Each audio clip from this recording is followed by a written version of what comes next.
the MPO, the Metropolitan Planning for Transportation meeting to order. Will the clerk please call the roll? Commissioner Miller, Here. Commissioner Kemp, Here. Commissioner Hagan, Here. Commissioner Overman, Here. Commissioner Smith, Here. Mayor Lott, Councilman Maniscalco, Councilman Citro, Councilman Dingfelder, Here. Mayor Ross, Here. Gina Elvins, Adam Harden,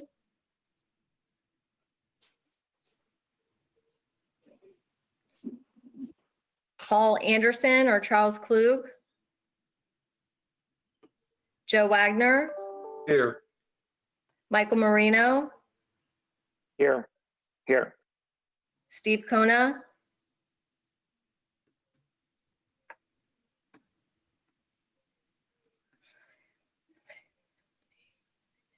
Okay, we have a quorum. Let's everyone please rise for the Pledge of Allegiance and Invocation, please.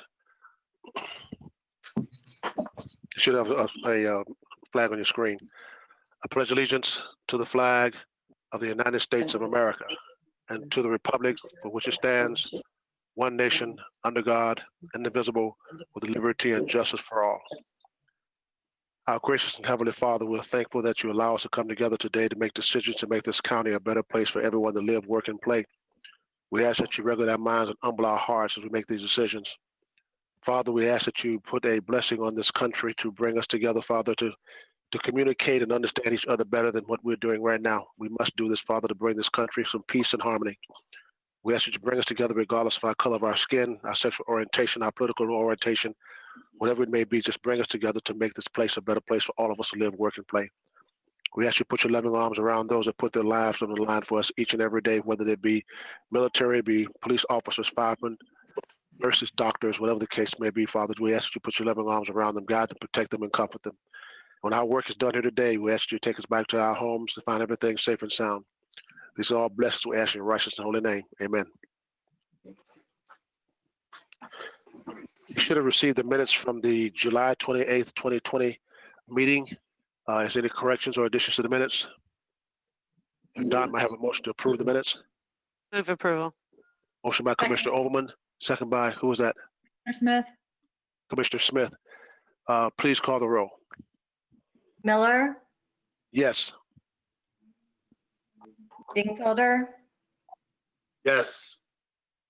Klug, Yes. Hagan, Yes. Harden,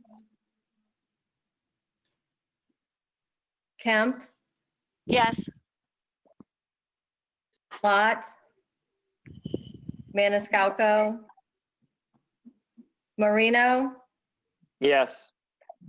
Overman, Yes. Ross, Yes. Smith, Yes. Wagner. Yes. Motion passes 10-0. Thank you very much. Do we have anyone for public comment? Do you know if Ms. Beth, Ms. Alden? Mr. Clarendon is monitoring that. Do we have anyone for public Good morning, comment, sir? Mr. Chairman. I don't see any. Good Okay, morning. I don't see any hands raised. okay, very good. We'll move on from public comment. We'll move into committee reports and advance comments. Mr. Roberts, good morning. Good morning. Good morning, Chairman, members of the MPO Board. I'm Bill Roberts. I chair your Citizens Advisory Committee. Our monthly report is in your packet, but I'll touch on a couple of highlights. First, you're going to be considering a resolution today that will be presented by a subcommittee chairman, Hoyt Prindle. That item will be taken up under action items.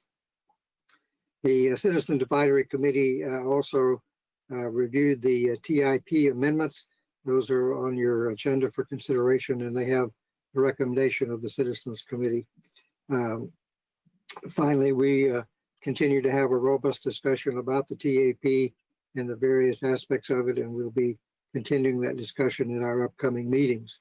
Now, that's a brief summary of our report. I'll be happy to take any questions, Mr. Chairman. Are there any questions? Are there any questions, Mr. Roberts? Mr. Roberts, thank you very much. Thank you, sir. Ms. West. Good morning. In addition to the CAC report, committees received updates on regional trail priorities, heart service changes for 2021, Clear Guide overview, performance evaluation of e-scooter sharing in the city of Tampa, the Healthy Buddy program administered through USF, and the TV Next quarterly update on Section 4 aesthetics and West Shore Safe Trip. The Bicycle Pedestrian Advisory Committee received public comment from Mike LaMarca regarding crashes and bicyclist safety on Fletcher Avenue. Members expressed interest in future plans for Nebraska and complaints on social media regarding the newly installed crosswalks placed 1 block away from the stoplights and wanted to know if the crosswalk at Dakota will be removed. Mr. Benson informed the group currently there are no plans to remove the crosswalk. The Technical Advisory Committee approved and forwarded for approval the Transportation Improvement Program Roll Forward Amendments, which is an action item on your agenda. The Transportation Disadvantage Coordinating Board received an update from Sunshine Line and selected a member and alternate to represent the Hillsborough Transportation Disadvantage Coordinating Board at Tri-County meetings. Staff received emails from FDOT thanking Allison Ye for participating in the FHWA peer exchange on resilience, Aaron McCormick regarding community garden initiatives, Lena Young Green regarding Vision Zero and connecting the Green Artery to Sweetwater Farm in connection to the Upper Tampa Bay Trail. Joshua Butts requested a list of the multiple use trails in Hillsborough and the total miles of trails. Cornelius Constantino regarding T-BARTA Vision 2030 from the Florida Air and Surface Transportation Alliance. Mike LaMarca regarding state and county service requests. Renee Lindstrom thanked Roger Matthew for providing a map for affordable housing shapefiles. Mr. Gary Cloyd phoned in a comment in support of addressing the fundamentals of our transportation system, like reducing vulnerability to severe weather, as mentioned in the recent Times article. A letter was sent to the Deputy Audit Director for Intermodal of FDOT regarding best ways to document overhead costs. All emails received by staff were provided to board members in their entirety prior to the meeting. There were no voicemail messages or Facebook posts received. That concludes my report. Okay, are there any questions, Ms. West? Any questions? Okay, Ms. West, thank you very much. Thank Move you. on to action. Move on to action items, committee appointments.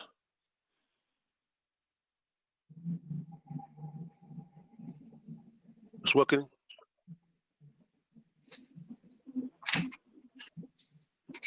I believe Rick Clareton is presenting those.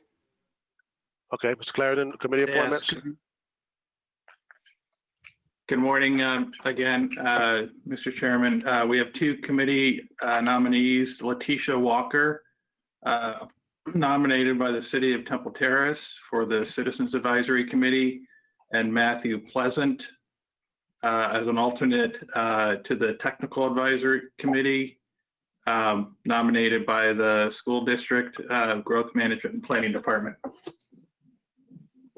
Okay, is there a motion to accept the appointments? I move to accept both appointments. Motion by Mayor Ross, is there a second? Dingfelder, second. Councilman Dingfelder seconds the motion. Any discussion? Hearing none, please call the roll. Miller, Yes. Klug, Yes. Dingfelder, Yes. Hagan, Yes. Hardin, Yes. Kemp, Yes. Evans. Yes. Marino, Yes. Overman, Yes. Ross, Yes. Smith, Yes. Wagner.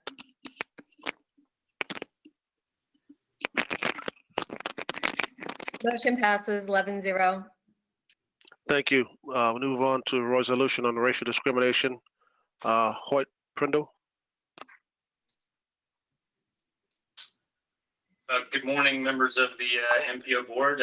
My name is Hoyt Prindle, subcommittee chairman of the resolution, or excuse me, subcommittee chairman for the Committee on Racial Discrimination. I'd like to thank Chairman Roberts for giving me the opportunity to present this resolution today.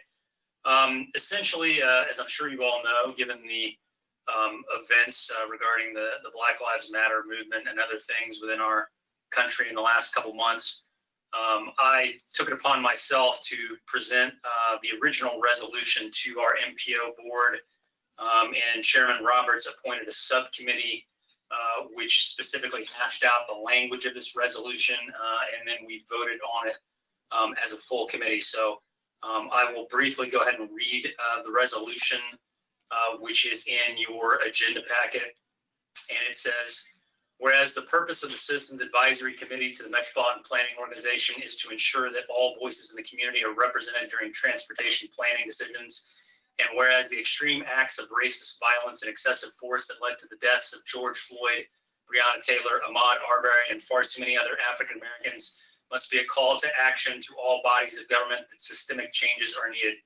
And whereas throughout the course of history, racial discrimination has been evident in transportation planning is one of those systems that must change.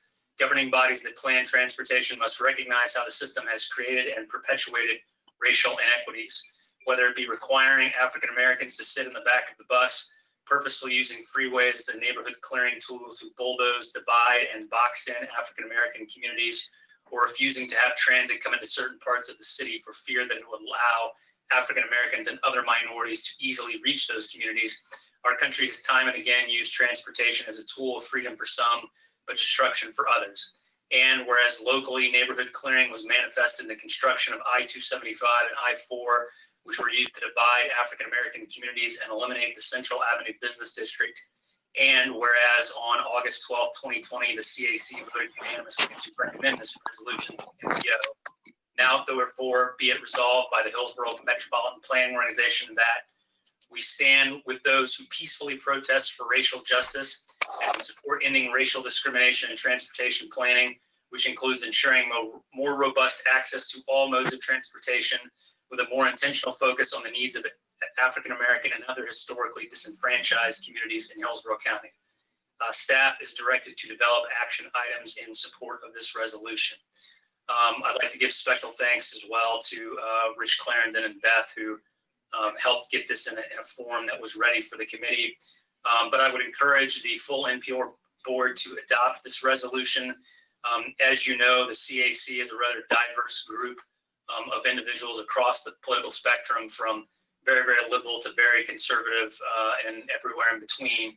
And this resolution, after it went through the subcommittee and had the input of several individuals, passed the CAC unanimously. So I think that does much to show that this was not something that was drafted in haste. It was taken over a few-month process and has wide bipartisan support across the subcommittee of the CAC. So with that, I thank you for allowing me to come and present the resolution today, and I would go ahead and yield the floor. Thank you. Thank you, sir. And I'm going to pass the gavel to the Vice Chair, Commissioner Kemp, and move that we adopt the resolution. Second, Commissioner Smith. We have a resolution, a motion by Commissioner Miller, seconded by Commissioner Smith. Do we have discussion? Hearing, yes? This is Mayor Ross. I'm going to vote in favor of this because I truly support the intent and the overall purpose of it. However, I do want to go on record to say I have a little heartburn with some of it, and that is that in one of the whereases, we've already made the decision on many cases that are all still under investigation, and the results of these investigations are not in yet. And so I have a little heartburn with looking at a video clip of something and then that's the trial. And so everybody makes up their mind. I mean, we wouldn't be accepting of that for any other criminal case or civil case. We would wait until a thorough investigation were concluded and then we would have a fair and impartial trial. And that's not occurred. And I wish that we had left that whereas out, because I feel like we're really, I mean, we all saw the video of George Floyd, and I don't know a single person in the country that supports what we saw in that video. But in these other cases, we don't have all the facts yet.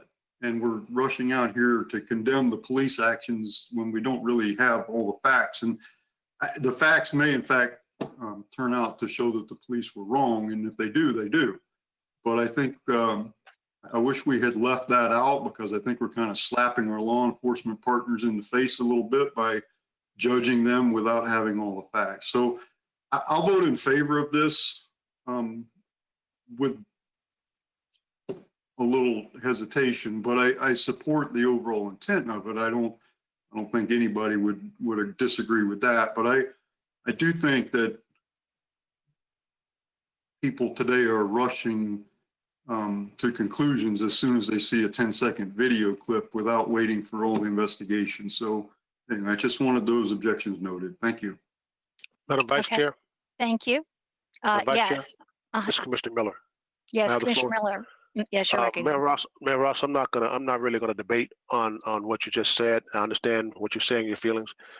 But that whereas clause does not do anything to talk about condemning the police departments or any law enforcement whatsoever.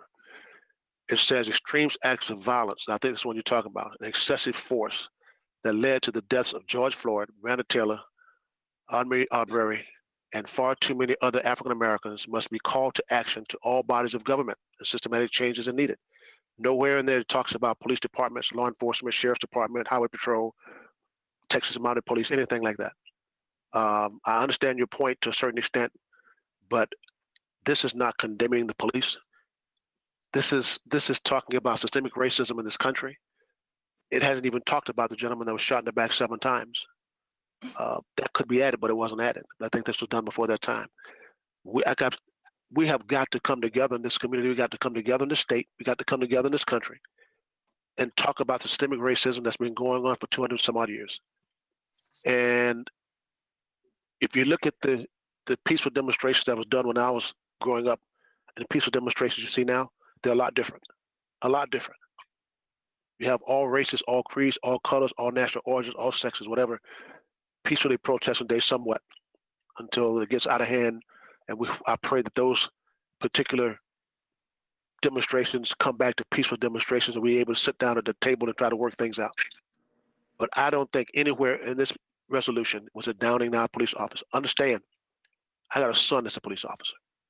And I know it's difficult on him. A black police officer, it's got to be difficult on him. And I talked to him about it. But this is not condemning it at all. This is only talking about systemic racism and what we're trying to do in this county, this state, this country. That's all it is. Thank you, Commissioner Miller. Commissioner Smith, you're recognized. Thank you. I want to thank the Citizen Advisory Committee for bringing this forward, for working for 2 months on it. I know that it's true what Mr. Prindle said about the diversity of that group. I also know the commitment of that group, and they have my full admiration for the work that they do and the things that they bring us. We are very fortunate to have such an engaged, informed Citizen Advisory Committee who takes their homework seriously of advising this group, and I very much appreciate that. I appreciate the remarks of Commissioner Miller from his perspective, representing the minorities and also representing his son, a member of the law enforcement, so that we're clear on that point that Mayor Ross made. So we're very clear moving forward on this, but we have we have our own citizens demonstrating in the streets by the thousands for months, calling for action, and we need to be taking this kind of action, step by step, measured action to root out systemic institutional racism wherever we can in our community, and our transportation infrastructure and planning is a very important place to be taking that action. So I appreciate this step and Commissioner Miller for making the motion. And I'm really enthusiastic about supporting it so we can make some progress and be proactive in our community before we need to, as much as we can moving forward in the future. Thank you. Is there anyone else I don't have, I can't see if you raise your hand. So, Madam Chairman Dingfelder. yes, Councilman Dingfelder, you're recognized. Thank you, Ms. Kemp.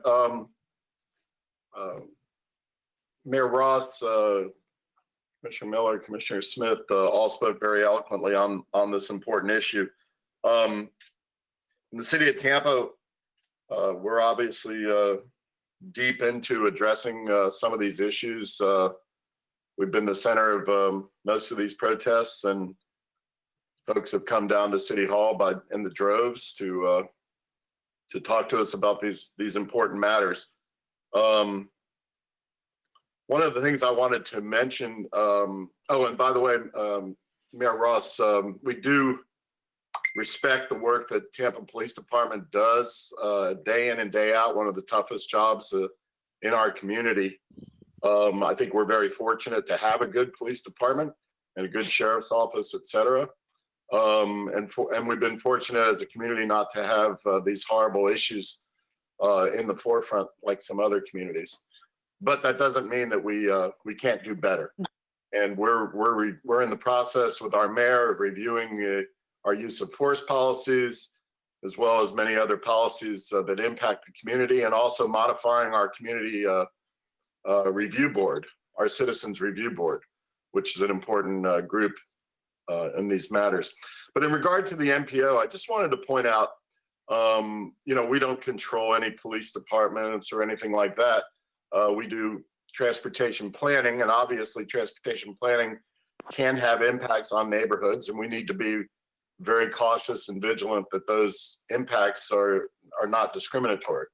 And that's where I believe that large whereas clause goes into in the middle of this resolution. But the other thing I want to make sure that we do is that we do a really, really good job with our contractors on making sure that we include minority vendors. And Ms. Alden and I discussed this a month or two ago, but I think we can do better. I know that we're signing contracts with about 4 or 5 vendors during this meeting, and I just want to make sure that over the next year we impress upon those vendors the importance not only of hiring with diversity in mind, but also subcontracting with diversity in mind, and that we can quantify that as well. So even though we might not have a big part on these issues as an MPO board, Ms. Alden, I think that's an important place where we can make a difference and encourage minority engineers, minority consultants, and help them get a step up the ladder. So thank you very much, Madam Chair.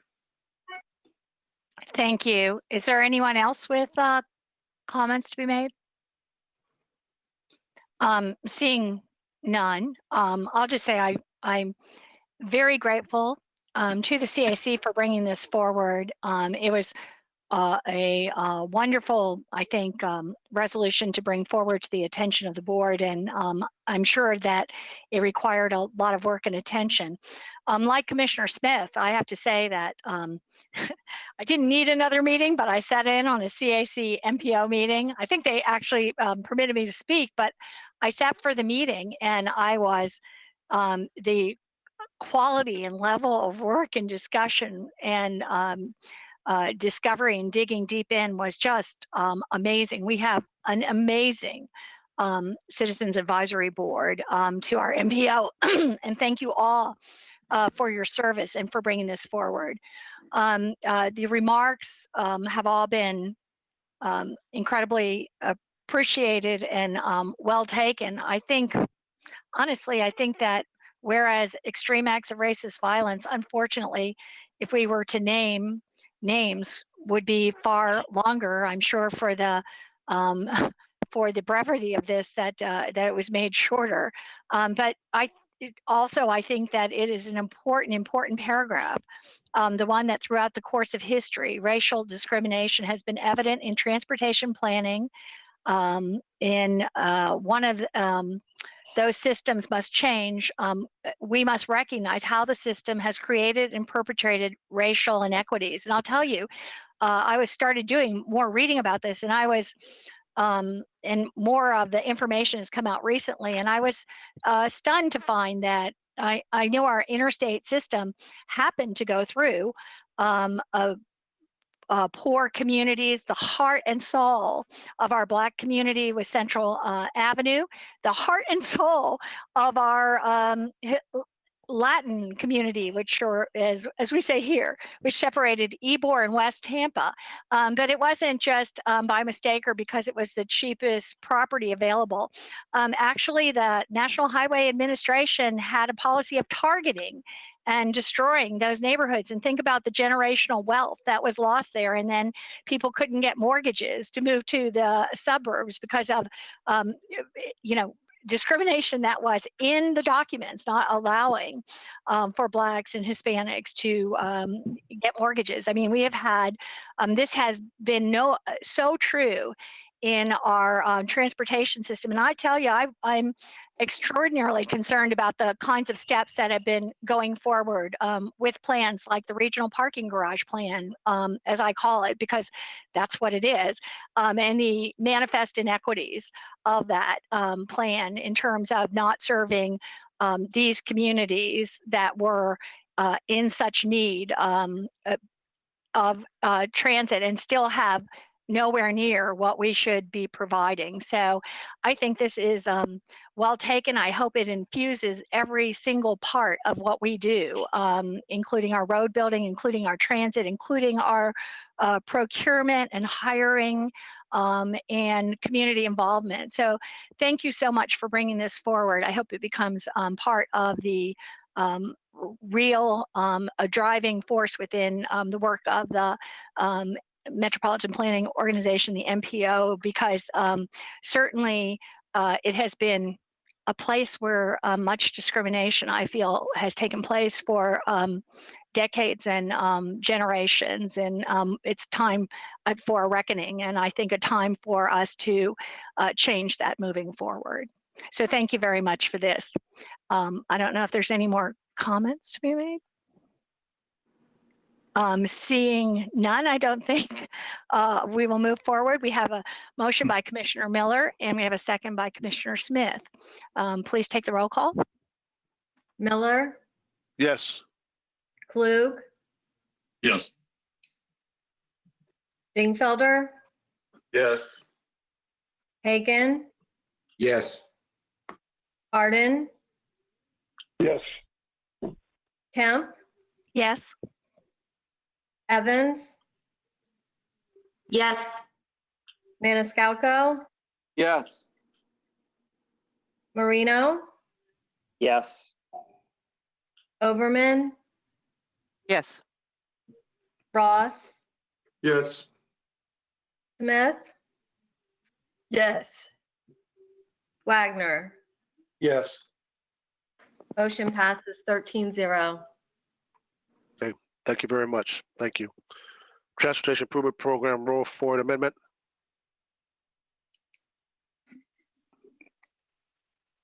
Hello, good morning. Can you all hear me? Yes. Thank you, Commissioners. Today I'm going to be presenting the annual roll forward amendment for the Transportation Improvement Program, which was just approved. It's for the FY 2021 through 24-25. Next slide, please.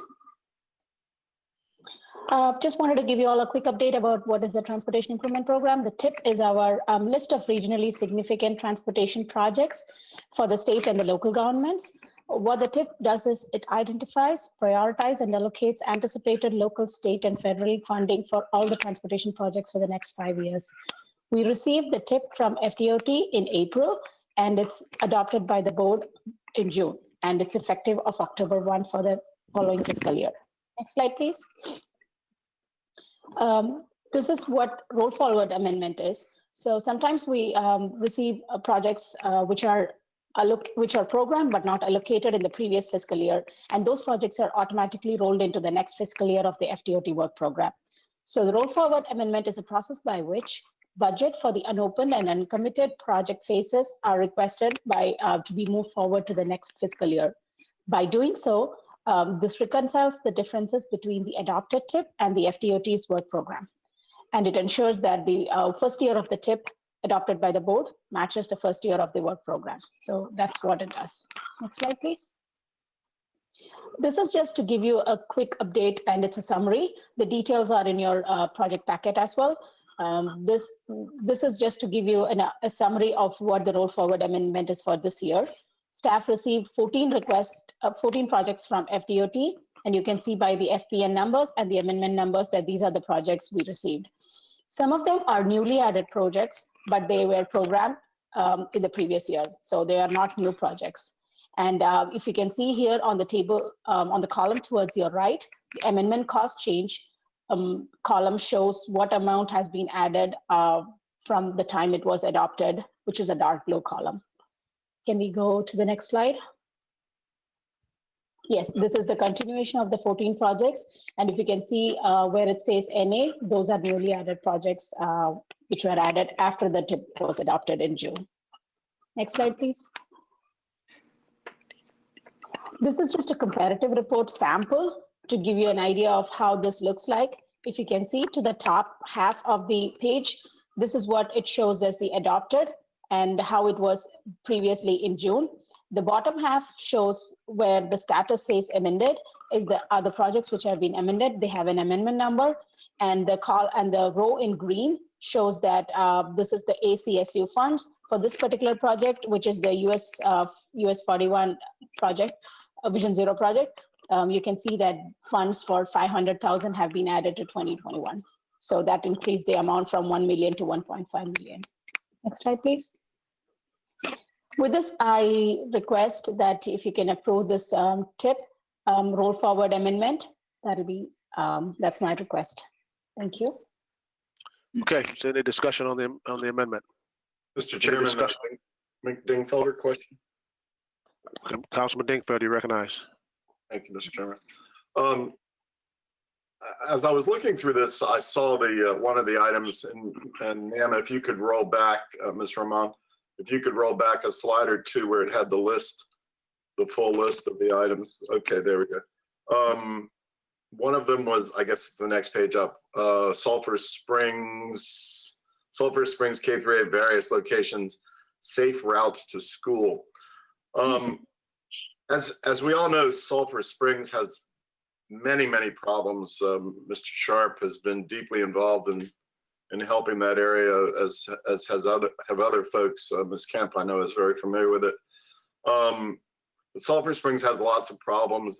There's children in there that do walk to school. There's hardly any sidewalks at all.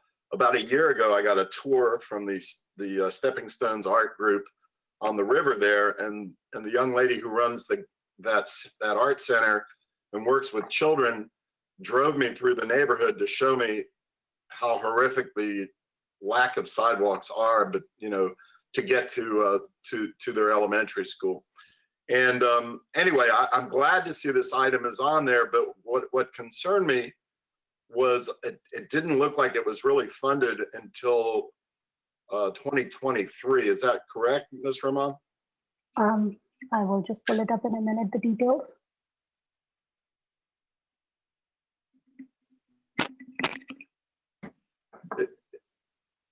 That's what I saw on one of the breakout sheets. Yes, so what this project actually amended was that it moved the funds to the first year. It was supposed to be funded for in the previous step for the first year, but then it got moved out. So if you can see here, the amount hasn't changed because the amendment cost change says 0. But at the same time, what this did was it moved funds around so that the first year, which is 2021, has been allocated some amount. So I believe they are slated for the first year, but I do not know the details of what is in the plan of the project. Okay, Ms. Alden, maybe you can fill me in a little bit more. And I just wanted to catch it now. Is this funded in the first year, or it looked like it wasn't? It looked like the funding was moved out to 2023 instead of 2021. And if that's the case, I'd rather see that money pushed earlier if possible. We can't afford to risk the lives of those children. Sir, I don't know. Did you see this project in the previous tip? And is that what you were trying to bring it up? Because this roll forward amendment we just received from FDOT last month. So that is why I was thinking that the funds have been moved from 2023 to, there is actually SR2T funds which have been moved to the first year. So there is some project phasing in the first year, but I can send you this details if you want, but I will let Beth talk if she has any further details about that. Well, I guess if you're telling me that it's been moved to the first year, I'm glad to see it. But my other comment is we build a lot of sidewalks in the city and $100,000 doesn't go very far. And then it looks like, I don't know if there's much money in subsequent years. So can anybody help me on that one? Ms. Alden, you recognize. Thank you, sir. And I don't want anybody to get the impression that this is the only funding available for sidewalks. And Councilman Dingfelder is exactly right that the city also funds a lot of sidewalk improvements. So what you're looking at here is changes in federal grant funding. So because of the real need in the Sulphur Springs area, this particular area got a special grant. The only reason why we would be shifting it from one year to the next is because the implementing agency that's actually going to build the sidewalk probably just didn't get the paperwork pushed through quite in time. So we're just shifting it from one fiscal year. So when you say the implementing agency, I would assume that's the city of Tampa? I think that's the city in this case. I don't have it in front of me. Vishaka, do you see it? Is that a city of Tampa grant?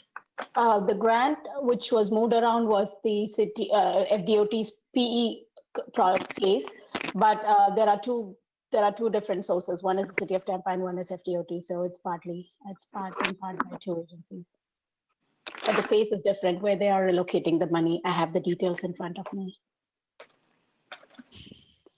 All right, so just for one final clarification, Mr. Chairman.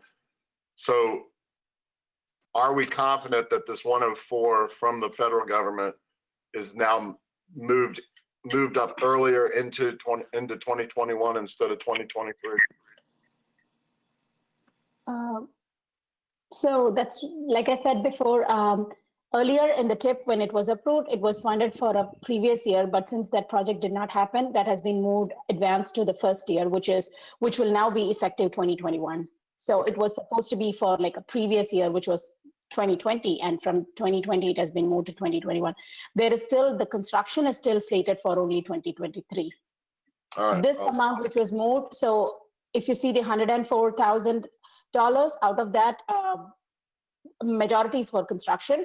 A little bit of 1% of that amount is for the PE.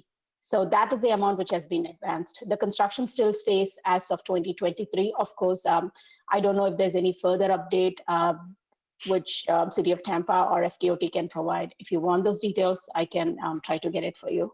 Okay, I'll lean on the city to get that done faster, and we'll get back with you. Thank you.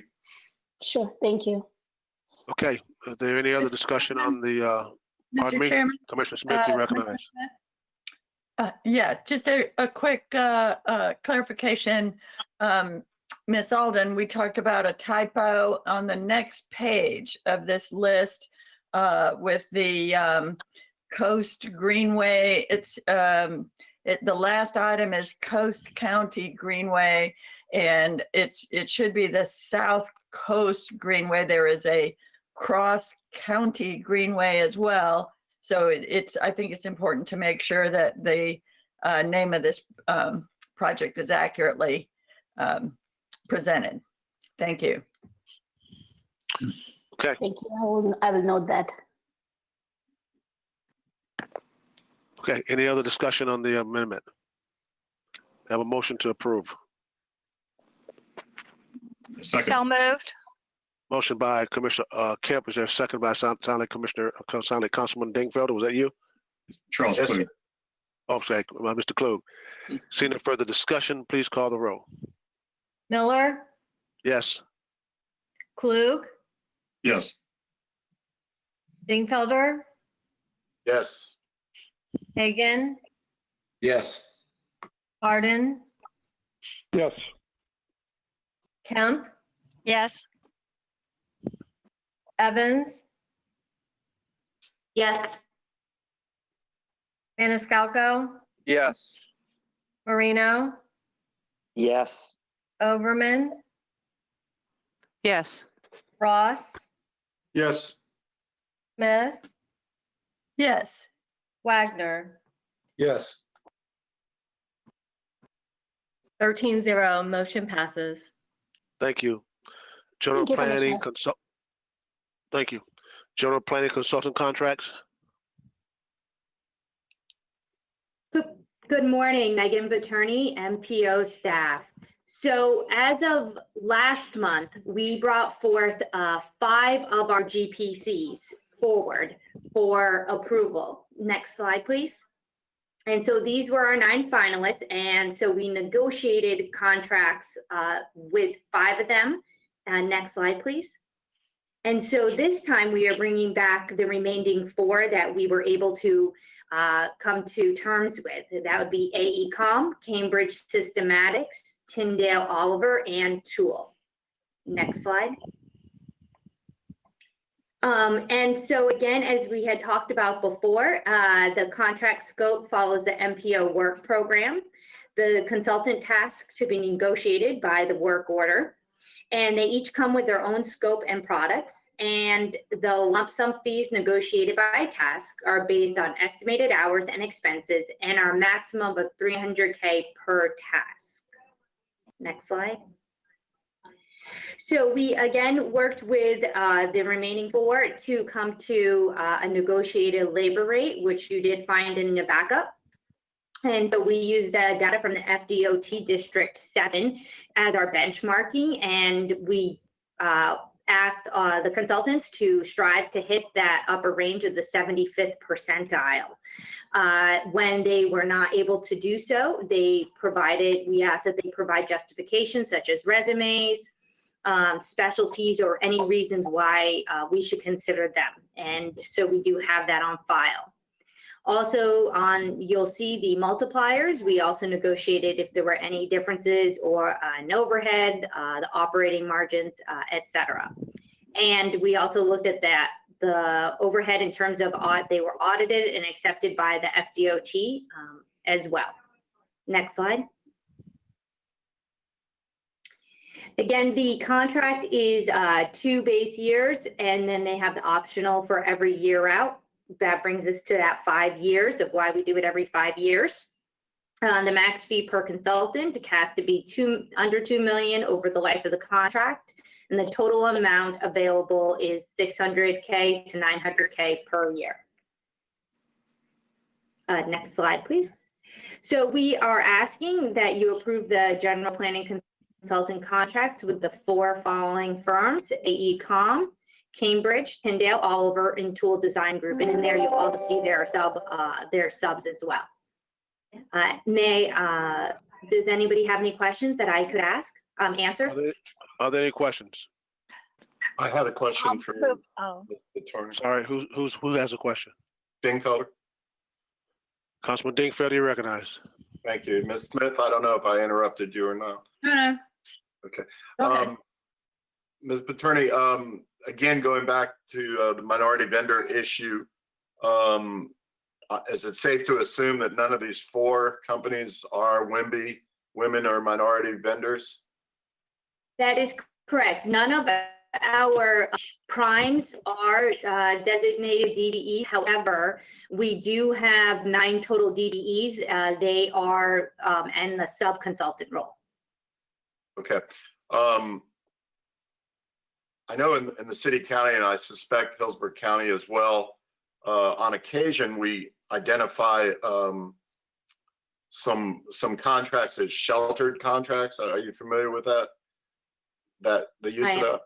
Well, I don't know exactly how it works, but our EBO folks can explain it to you. But perhaps I'm okay with this year, but perhaps next year we can identify a way to shelter at least one of these positions, you know, that would either encourage or demand that it be a woman or minority vendor. It seems like, you know, year in and year out, I'm sure that these 4 vendors or whoever is selected are fine, but they're not WIMBY vendors. So it just seems like by the time it gets down, we start with $600,000 or $900,000. By the time it gets down to subcontract, it's probably a very small dollar amount. So if we can look into that for next year, that would be great. So any other discussion? And for the record, I'm seeing Ms. Paterni and Ms. Alden nod their heads, so I appreciate that. Thank you. Commissioner Smith, you recognize. Thank you. Would you go to the 3rd slide, please, of the list of applicants and the ones that were chosen? There, that one. Just off the top of your head, do you know why Fair and Peers didn't make the cut? Oh, so in July, these are the 9 finalists. So we have contracts with all of these. Last month, we brought forward for your approval Atkins, Fair and Peers, HDR, Kittleson, and BHB. So they are all set, and we have their contracts ready to go. And so it's just this month, we're bringing forward the remainder of the highlighted ones. Great, thank you. And just for the information of the board, some of you may be familiar with the work of Billy Hadaway, the former director of the City of Orlando's Transportation Department. He has just now resigned from there to join Fair and Peers Transportation Consultants who have an Orlando office.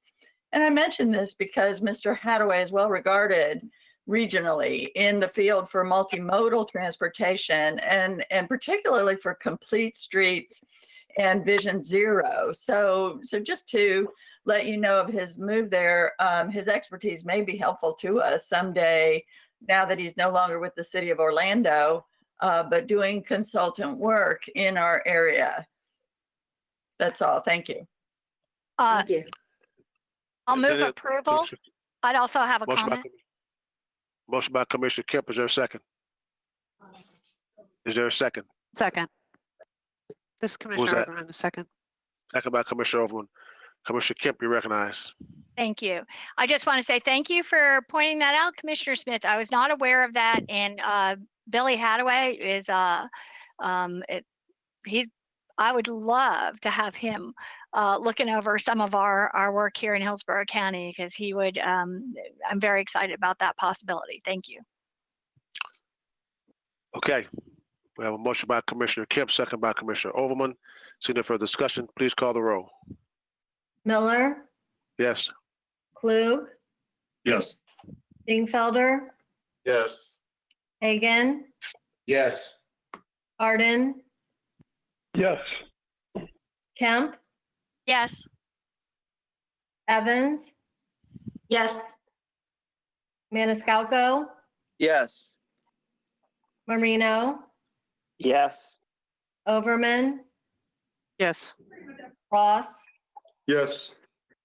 Smith, Yes. Wagner. Yes. Motion passes 13-0. Okay, we're now moving to status reports. Commissioner Mark Sharpe. I just saw him and he probably had too much coffee this morning. Commissioner Sharpe. Good morning, Mr. Chair. Now I had to Good fill morning. my coffee cup up. It's What I told you. it's an honor to be here before you, Chairman Miller and board members, and it's great to see all of you. I miss seeing you in person. We're working on a very exciting project, and by where I'm talking about the Tampa Innovation Partnership. I am the executive director. Next slide, please.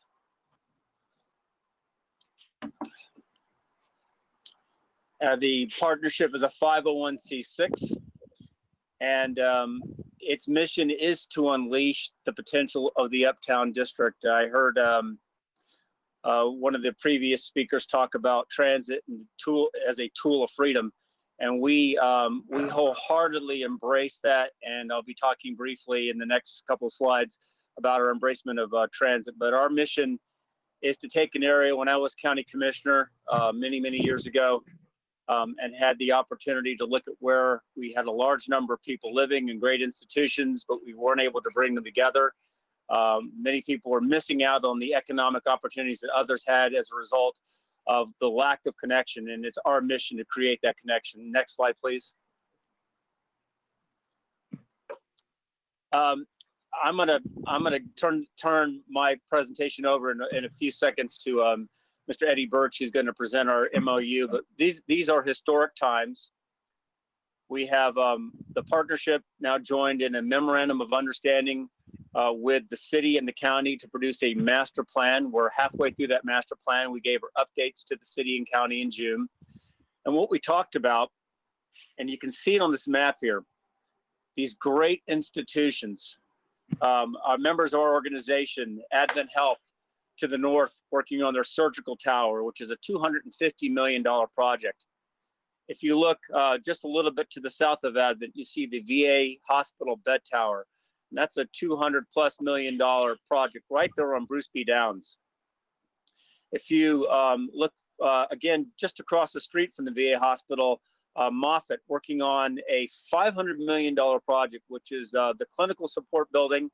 And then further to the south, if you look just to the east of the, west of the Yingling Hotel Conference Center, the Moffitt Hospital, you've got Moffitt to the north and Moffitt down to the south, working on two $500 million projects. Further to the east, you see the Mosey redevelopment project, and the county has just let their RFP for Mosey, and we're very excited to see who's going to respond to the RFP and how we can bring Mosey in to what's happening. You've got the University of South Florida working on their research building, which is very exciting. A brand new research facility, multi-story research facility right there on Fowler Avenue. We have, again, further to the west now, the Rhythm development. Rhythm is the University Mall, the old University Mall, and it's now going to become a mixed-use research facility. And we're very excited about a research village. And so the research activity at Rhythm, we want to be able to connect to all the activities. And so you see the next slide there, the Uptown, you can go to the next slide. And I apologize, I've got vehicles behind me. Our mission is to bring these institutions together. And how are we going to do that? Well, one way is by repurposing Fowler Avenue. And we want to thank our partner, FDOT, for working with us and Kimberly Horn on a Fowler Avenue corridor study that we're working on, but also a completely new vision for Fowler Avenue. When I was a student, way back when, going to the University of South Florida, both as an undergraduate and I got my master's at USF, driving down Fowler, I kept thinking, can't we do better? Can't this street be something that's different for the people who live along the street, work along the street? As you're heading into these major institutions, we ought to have something we can be proud of. And I really want to thank David Gwynn, Ming Gao, Ed McKinney, and the rest of the FDOT team for working with Kimberly Horn and our organization to do something really special in Fowler. And then finally, what we're going to be talking about is as Eddie discusses our plan, is the Veterans Tech Trail. And some of you probably have not heard of that trail. We had worked with the legislature last year on trying to get some funding. We're going to go back again this year and see if we can get the funding and survive the governor's veto. But we know that to create opportunity for all of our residents, we've got to connect those great institutions with the people who live in the district. And right now, the connections aren't there. Even though these institutions might just be like a half a mile from each other, they might as well be hundreds of miles from each other. If you're sitting on the campus of USF and you want to go eat lunch off campus, you've got to get in your car and drive on Fowler or Bruce B. Downs or Fletcher Avenue or Bush, and it's very challenging. And so we and our plan are going to be introducing circulator concepts. We're very excited to partner with Hart on a BRT, but that Veterans Tech Trail, and we sent a letter to the MPO on July 20th, asking that you include the Veterans Tech Trail and the feasibility study that's now being worked on right now, looking at how you're going to connect Temple Terrace to the University of South Florida. We think the Veterans Tech Trail, which initially will connect the Veterans Administration Hospital to the Rhythm Development, and ultimately we hope to go over or under Bruce B. Downs, connecting to the USF campus, and then over Fowler Avenue and connecting to the Mosey property and directly to Temple Terrace. There's an opportunity to bring the entire community together to create the walkable, bikeable type of community that we want. Connecting the VA to the Rhythm, there'll be a motorized element to this trail, but it's something that will be very special to the people who live in our district. And we think it's something that you, the MPO, would wholly embrace. So we're very excited to talk about the trail. We're also, again, very appreciative of our partnership with FDOT, with Fowler Avenue, and really just connecting all these great anchor institutions together to create the type of economic opportunity that I know that each of you embrace.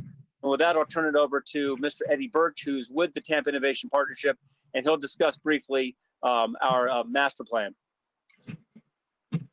Thank you, Mark, and thank you for having us on the agenda this morning to talk with you about the master plan, the strategic action plan for Uptown that we're working on with our anchor institutions in the county and the city of Tampa. The slide that Mark shared, the map, what that showed you with that $2 billion of development is that transformation is coming to Uptown. So the time couldn't be more important for us to have this MOU so that we can make sure that this transformation is inclusive and lifts up everyone in the area. So I'm going to really go kind of quickly through this. I just wanted to highlight some of the underpinnings of the plan, and also some of the highlights of it. I'm not sure if you can see the screen right now. I won't read all these points to you, but these are the core values and guiding principles that when we reach this MOU with the city and the county, our organization, the Tampa Innovation Partnership, and our anchor institutions that signed this agreement, they wanted to make sure that this plan was supported by some values that would keep it inclusive and do some of the things that you see here, like creating sustainable economic value and funding sources, environmental resiliency, an open entrepreneurial community, and direct access to the educated talent and academic community resources that we have in the Uptown area, thanks to USF and a lot of our innovation partners up there. Diverse employment environment, very important. That builds on some of the work that we've been doing with CareerSource and other partners and job training programs. Community engagement that is inclusive and diverse. And the next slide is just to create a mixed use, mixed income environment that discourages displacement of current residents and businesses and emphasizes affordable and workforce housing options. And because people and places from all walks of life are highly valued and celebrated in successful innovation districts around the world, and connecting the two in the most efficient, safest, and satisfying ways possible is the ultimate challenge and opportunity for everyone that's involved in this process. And that's what we want to see at the end of this process. And the next slide, if you could, you'll see that this planning process is based on a lot of studies that have been done that affect the Uptown area specifically. You'll recognize a lot of these were MPO studies, about 3 dozen in all that we have looked at and resynthesized and looked at the updated. And I won't read them all, but just wanted to show you the depth of information that we have to work on. And we have 6 general outcomes that we'd hope to see at the end of this process. To make the Uptown District a global catalyst for economic growth and a global thought leader, to empower the community, to create urban density, a dense urban walkable core for mixed-use development, connecting the district, and that goes everything from hardscape infrastructure to things like transit programs like BRT and that sort of thing, zoning for innovation, and also the governance. And that gets us to some of the proposed action steps. Right now, the current draft of the plan has 27 proposed action steps. The first of which is going to be creating some sort of governing authority for the Uptown District. The planning committee is looking at what sort of options there are, and we hope in the next couple of months to settle on a direction. And when we present the final draft of the plan in January, we can be moving toward that ultimate outcome. Some of the other things in there are requesting a commercial overlay district for the Fowler corridor. That's one of our main gateways into the Innovation District. A community benefits program that would incentivize inclusive development and offer incentives for developers and institutions so that the benefits that come from this Innovation District aren't just going to be toward the institutions and the commercial players, but toward the whole community. And if we could enhanced pedestrian and bike crossings at Fowler and Bruce B. Downs are something that we've been looking at for a while to get to help people move safely across those corridors. And if we could go to the next slide, we'll get to the actions Mark referenced earlier, and that was the multi-purpose trail connecting the Mid-Uptown to the James A. Haley VA Hospital. And we see this not just as a standalone thing, but as Mark mentioned, it should be something that will be the spine of an Uptown trail network that we're going to expand, and we want to connect to the overall trail network in the county. So that would find a way to connect to that Temple Terrace connector, so that you can ride a bike from Temple Terrace all the way to Rhythm Uptown, and hopefully someday you can, if you healthy enough, ride a bike all the way from New Tampa down to the Riverwalk. And if we could go the next slide, you'll see what that trail is envisioned to look like. And what you see right there is to the right of your screen is north on that map orientation. The VA hospital would be to the right. The Rhythm at Uptown is to the left. And you can see that part of that trail would go over the lake there. And also there is a spine that would go toward the east, which is down on your screen, that would connect to Bruce B. so that eventually we could hook up the USF Research Park, Rhythm at Uptown, to the VA hospital. And this trail is just a physical, tangible sign of the institution in Uptown getting out of the silos, working together, connecting, and also connecting to the communities that surround those institutions. So we'll just go ahead and stop there and open it up for questions. Okay, thank you very much. Are there any questions? Commissioner Smith? Commissioner Smith, you recognize. Yes, I was very excited to hear Mr. Sharpe mention the Veterans Tech Trail, but wondering exactly where that is. And the map that you show, or the artist rendering there that you're showing, I'm not sure exactly where that is in the big picture. Can you help me? And You want I'll let Eddie kind of address that, but what we have, and we should be able to, good, that might help a little bit. The trail is now designed, and it was designed actually by Kimley Horn, and the very same that did the 22-mile Atlanta Beltline design work. It took our lead from the Atlanta Beltline project, which really created a lot of economic benefit, but also connected a lot of very disparate areas. Our connection starts at the VA hospital, on the southern border of the VA hospital where the tower is now being constructed. And then it works its way south, around the eastern lake. There are 2 lakes by the mall, which we're very excited. We've been talking with the county about helping to clean those lakes up, cutting the grass down. At some point, we envision lighting around the lakes, and the trail will go from the around the lakes and then down to the Rhythm development, which is the 100-acre old University Mall development project. And we'll make sure that we have, if we don't probably have the actual design work in this presentation, but we'll have that design work forwarded to Ms. Alden and to you, Commissioner Smith, and anyone else that would like to have a copy of the trail.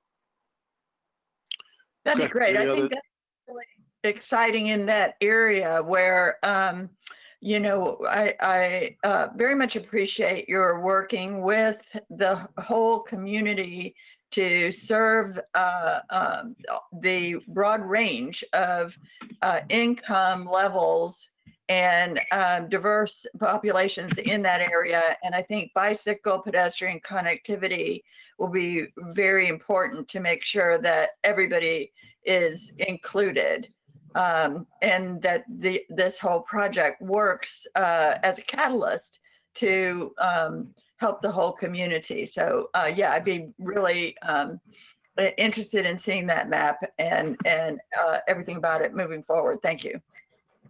Is there any other discussion? Commissioner Kemp, Commissioner Kemp, you recognize. thank you. You know, we've been watching this grow for a while. Thank you, Mark, for bringing this forward. And so I do have a couple questions about this trail. I know you call it a trail, but it's also for vehicles. It's also a road as well, correct? It's not a road. What we did want to make sure was, at least for the part that connects the VA hospital, the James Haley Hospital, to Rhythm, because there's the relationship between the two is going to grow. We did a tour to the VA hospital. They're doing a lot of research, very exciting research that's going to help wounded veterans, but also individuals who that have spinal and brain injuries. To be able to move back and forth, they're going to need to be able to move motorized vehicles. And motorized, we mean personal motorized vehicles that can move you like a motorized wheelchair. And then there is an element between the 2 points where we would have a connection that would include what we envision as being electric, small, perhaps like a golf cart of some sort. It wouldn't be anything that would have a loud engine. We would not be running cars back and forth. Okay, I really like that clarification, because from the renderings, it looked like almost like, I was wondering, because it looked like trucks or, you know, or regular vehicles, a regular road. So that's what I wanted. I wondered if it was like golf cart type of things, or that's very good. So how long is that trail? Well, the initial connection between the VA hospital and Rhythm development, you're talking about a distance of less than approximately a half a mile.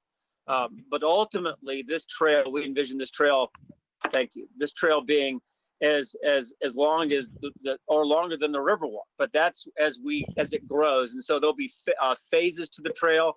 Phase 1 is the hospital to the Rhythm, because those two properties and the Hillsborough County, we've been talking, we know we can do it. It'll become more challenging as we look at connecting to the university, but we really want to do that because the Rhythm development and the university are going to interact on a daily basis. We have the Institute of Applied Engineering already at Rhythm.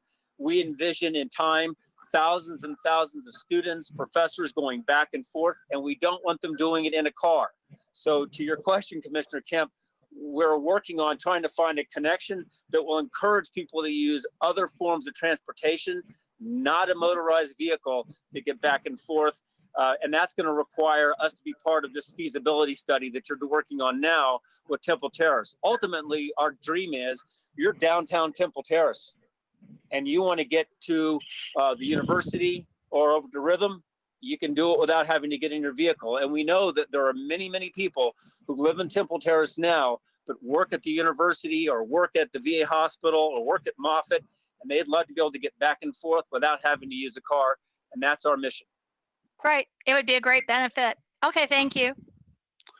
Any other discussion? Let me say this to Commissioner Sharpe and everyone on here. I've had a connection with this area this year for 50 years. 50 years. As a student, going there in 1970 after I transferred to University of South Florida. Then coming back representing it in the Senate, in the Florida House first and in the Florida Senate.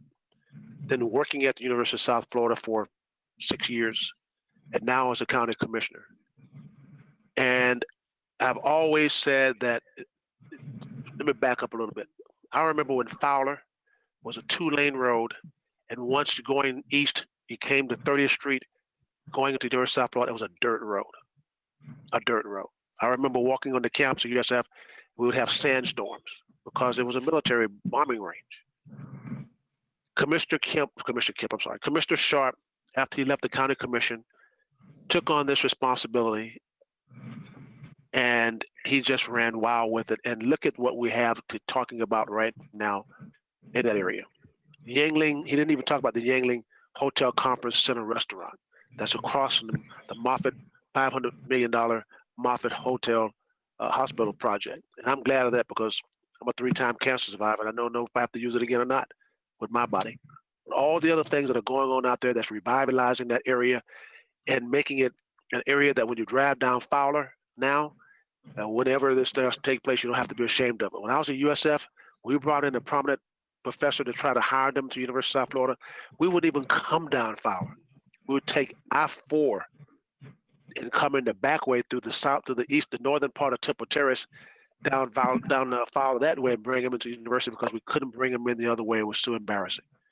So I want to tip my hat to Commissioner Sharpe and all those that are working out there and all these aspects of everything that you see out there trying to revitalize this area and make it an area that everyone in Hillsborough County and City of Tampa can be proud of. I know I'm proud of it.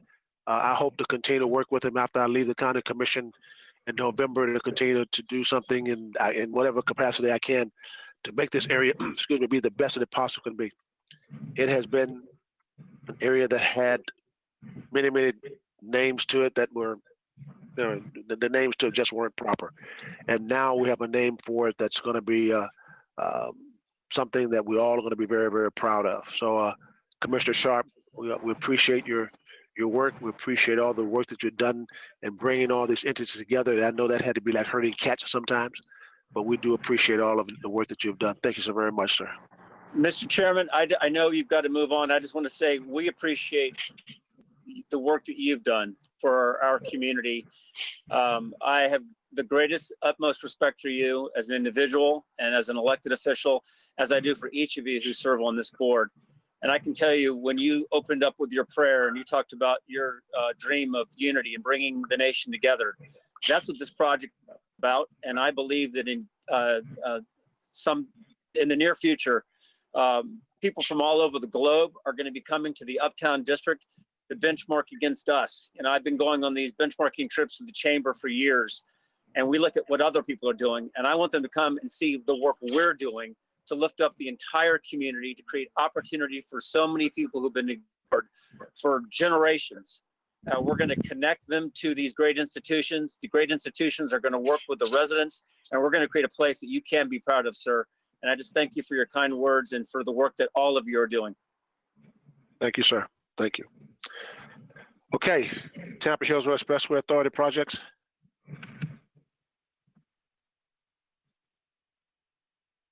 Good morning. My name is Anna Quinones, and I'm a project manager with the Tampa-Hillsborough Expressway Authority.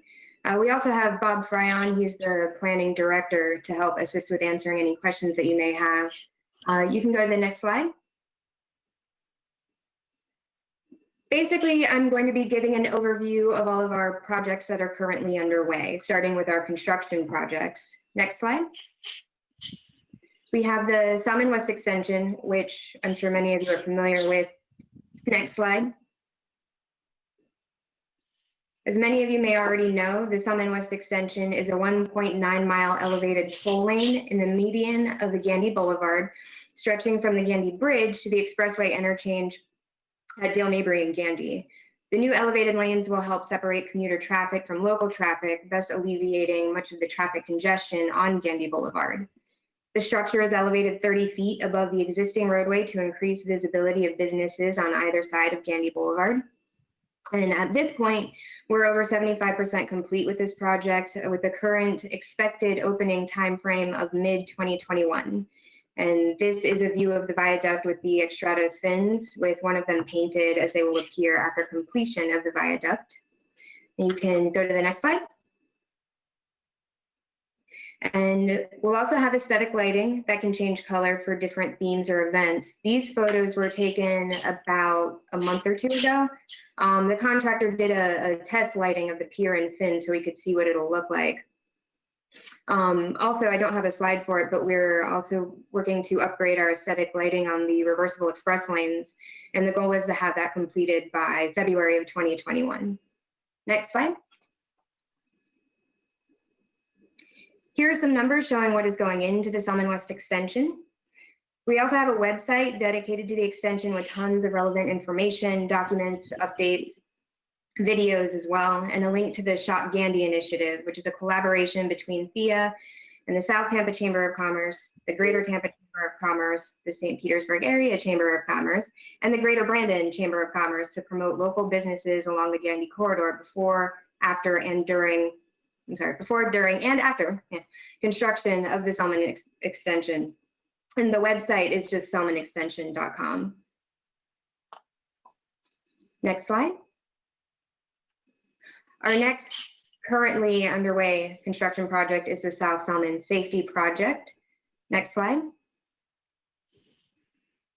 And this will enhance driver safety by constructing a concrete barrier wall in the median of the expressway between the Hillsborough River and Himes Avenue, which is basically where the extension begins. This is what the median used to look like. Next slide. And this is a view of construction. It says current, but it is a bit outdated. The barrier wall is being put in place to prevent crossover crashes. The road is paved to the center, which allows for larger shoulders for disabled vehicles, road rangers, and first responders. Next slide. And this is what it's expected to look like when it's completed. And the expected completion date is now mid-October, so it's really not that far off. And this project will have been completed without lane closures on the Salmon Expressway during peak travel times and no impact to the residents who use the streets underneath the expressway. And our communications team has been out to several neighborhood association meetings in the area to communicate with them about not just this project, but several of the other projects that we have going on locally to keep them informed. Next slide. We have several PD&E studies underway, and for anybody in the audience who does not know what that is, it is the Project Development and Environment Study, and this is an environmental engineering process to determine the impacts of a proposed project. This includes social, economic, natural, and environmental impacts. The process explores multiple project alternatives, including the no-build option. From the feasible alternatives, a recommended alternative is selected and reports from the process are prepared. There's also a strong public involvement component throughout the process. Next slide. The first one is our South Salmon PD&E. And the evaluation area is from Himes Avenue, basically where the Salmon West Extension project stops, to Whiting Street in downtown Tampa. This map highlights the project area. The primary purpose of this study is to evaluate the needs, costs, and effects of constructing improvements that will increase capacity on the South Salmon Expressway. The study will also identify solutions to frequent congestion at entry and exit points along the expressway, and we are looking at ways to reduce travel times during morning and evening rush. And the study will evaluate strategies to eliminate conflict points and reduce crashes. And we're also evaluating noise walls and barrier walls for each potential alternative, including the need, the cost, and the constructability of those walls. Next slide. And this is a look at the schedule. The study is still on track to wrap up by April 2021. But as you'll see on the next slide, and you can go ahead and flip over, we've had to shift some of our public involvement dates. So in September, actually, we have a firm date now, that's September 10th at 6:30 p.m. We'll host a virtual town hall to launch and step through our website application and discuss the alternatives. Sorry. Sorry, just a second, my battery's dying. Okay. An in-person information session is pending, given the uncertainty stemming from the pandemic. We have been looking, this says fall 2020. Most recent discussions are now pushing it to early 2021 for safety. At the conclusion of the study, we'll again host another virtual town hall meeting and information session to show the preferred alternative and final recommendations of the study. And after that, THEA will decide if the project can move forward into the design phase and then construction. And costs will be estimated as part of the study, and they'll be refined as we progress. Anyone can register for the alternatives webinar. It's at selmanstudies.com, as on the slide here. After the webinar, the full website for the South Selman study will be fully accessible, and the public will be invited to submit comments and questions via the website as well. Next slide. Our next PD&E study is the Whiting Street PD&E study. This is the project area for that. And this study is evaluating extending Whiting and Washington streets through to Meridian Avenue and the relocation and reconfiguration of ramp 6A and 6B, which are the loops toward the bottom of this map, the loop and the little dog leg. The extension of Whiting Street is a commitment from THEA to the city of Tampa related to the Selman Expressway Reversible Express Lanes project. Once Ardent Mills, the flour mill that's over there, vacates the property in the Channel District, the CSX rail lines currently serving the flour mill will be removed to allow for the realignment and extension of Whiting Street and Washington Street. The purpose of this project is to improve safety, accessibility, circulation along the Selman Expressway and throughout the downtown and Channel District. The extensions of Whiting and Washington streets will provide capacity and operational improvements while complementing the city street grid network. Significant development throughout the city and Channel District, alongside anticipated traffic demand on the Selman Expressway, has further spurred the need to improve downtown accessibility and circulation options, as well as enhance the safety and travel flow along the Selman Expressway. This study requires a lot of ongoing coordination with the city and SVP as they develop the Water Street district area. And you can, next slide. And this is a look at that schedule. The study began in July of 2019 and is expected to be completed by December of 2021. And the first public workshop for that is scheduled for January 2021. Hopefully by then we can do some in-person information sessions. Next slide. Right, and then we have the Selman East PD&E. This is the first phase in a three-phase project to improve the capacity, safety, and operations from downtown to I-75. Depending on the needs, this future improvement is anticipated to include adding an additional lane to the reversible express lane from Palm River Road to I-75 and additional main line lanes of the expressway from Brewerine to I-75. Operational improvements to interchanges, ramps, and connections at Brewerine Street, Kennedy Boulevard, I-4 connector, and US 301 and I-75 will also be evaluated. Next slide. And here's the schedule for that. This study began in March of 2020 and is expected to wrap up May of 2022. So this one is still fresh. And next slide. And finally, we have our Nebraska Avenue PD&E, which just recently kicked off, actually this month, August, yes. We'll look at a relatively small but significant section of Nebraska to evaluate capacity and operational improvement alternatives between south of Twiggs to just north of Cass. The study will ultimately recommend a preferred alternative configuration of travel lanes, turn lanes, and intersections, and an implementation plan for feasible traffic management strategies. This is being done to look at ways to improve traffic flow. After the work on Twiggs has been completed, there's a Twiggs design build project that includes adding an additional right turn lane from the REL onto Twiggs and an additional receiving lane on Twiggs between Meridian and Nebraska. And that's being done in coordination with the city of Tampa. One more note on that, we are in the selection process for the Twiggs design build. And this is another project that requires a lot of close coordination with FDOT as well. So next slide. Then we have our community enhancement projects. Next slide.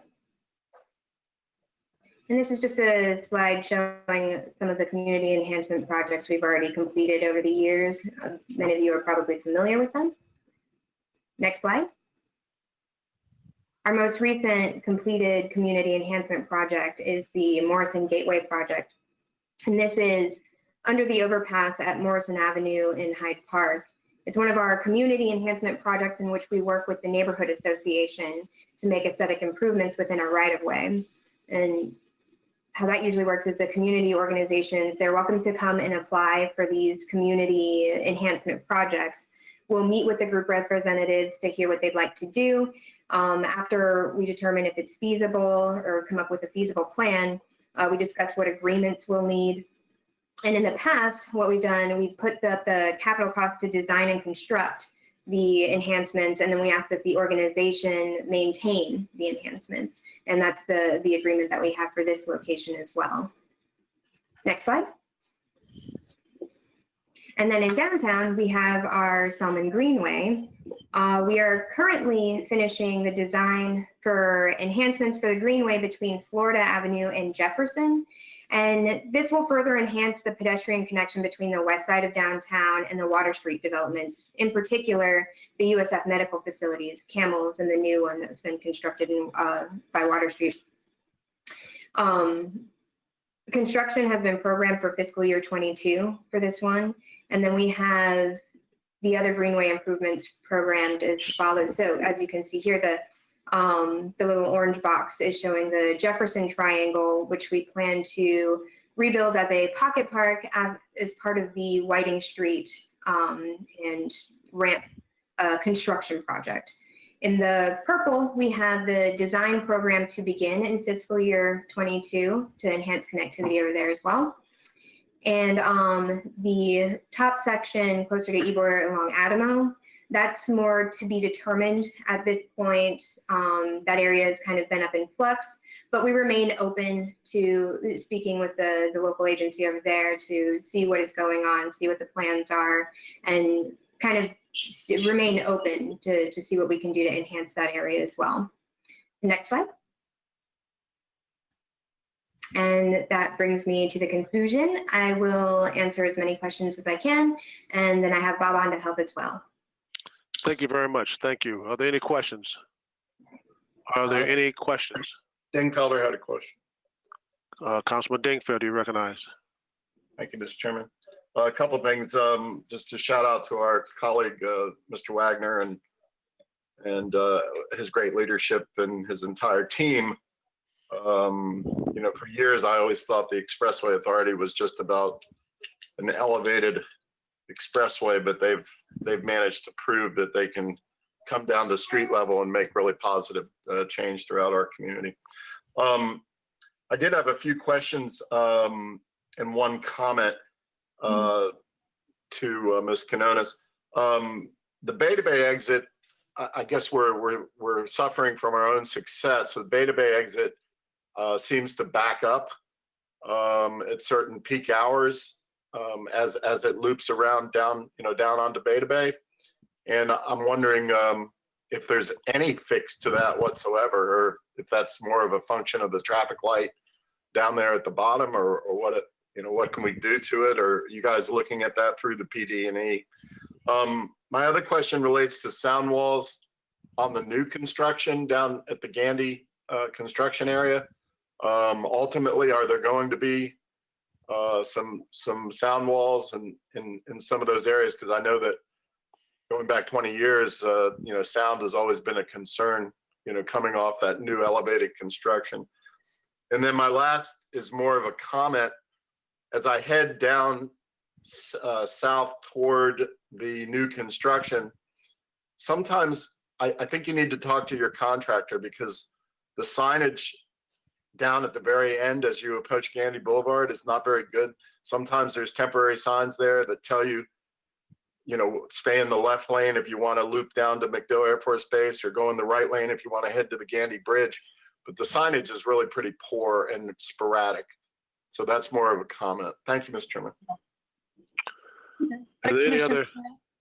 Pardon me? Just a quick response from Ms. Quinones. Commissioner Smith, you recognize? Excuse me, I think I realize, did Mrs. Quinones want to address? Okay. Sure, I can address very quickly. For the Beta Bay exit, they're looking at all the exits, but there is some work that would need to happen on the, I believe that's a county road, the county side. But we are in conversations with what we can do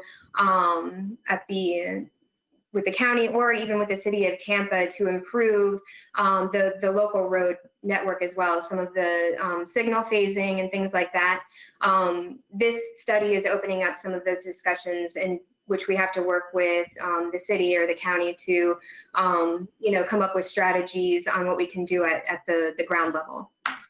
So we are looking at that.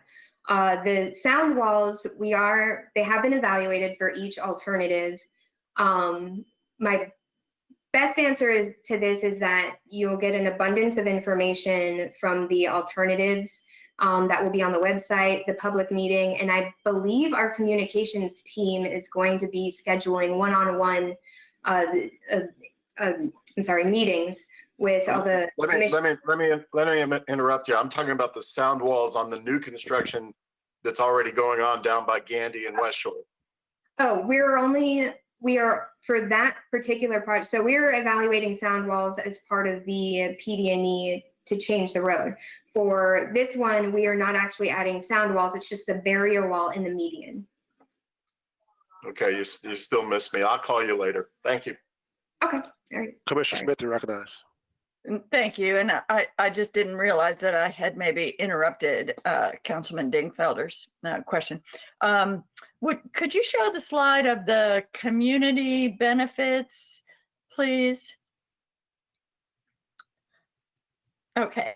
Of all of those, I think the next slide really shows the best, for my money, the best community benefit. The next slide of the, there we go, that gateway project that it's providing lighting as well under the overpass for pedestrian path, right? The lighting, I believe, was replaced, or it was upgraded to meet the standard. The community was, they didn't want too much lighting because there's homes over there. So we did go back and forth on that a little bit. But yeah, okay, go ahead. Yeah, but then I heard you saying what we've talked about a little bit before, that, and I know Commissioner Overman has brought this point up, that while you provide that gateway and lighting, that it is then turned over to the community to pay to maintain. So by the community in this case, you mean the city of Tampa? I'm sorry, no, it is the neighborhood association in this case. Wow. So I would just like to suggest that FDOT, the state, seems to have so much more resources that they are, ready to spend billions on the MCORS roads through nowhere projects.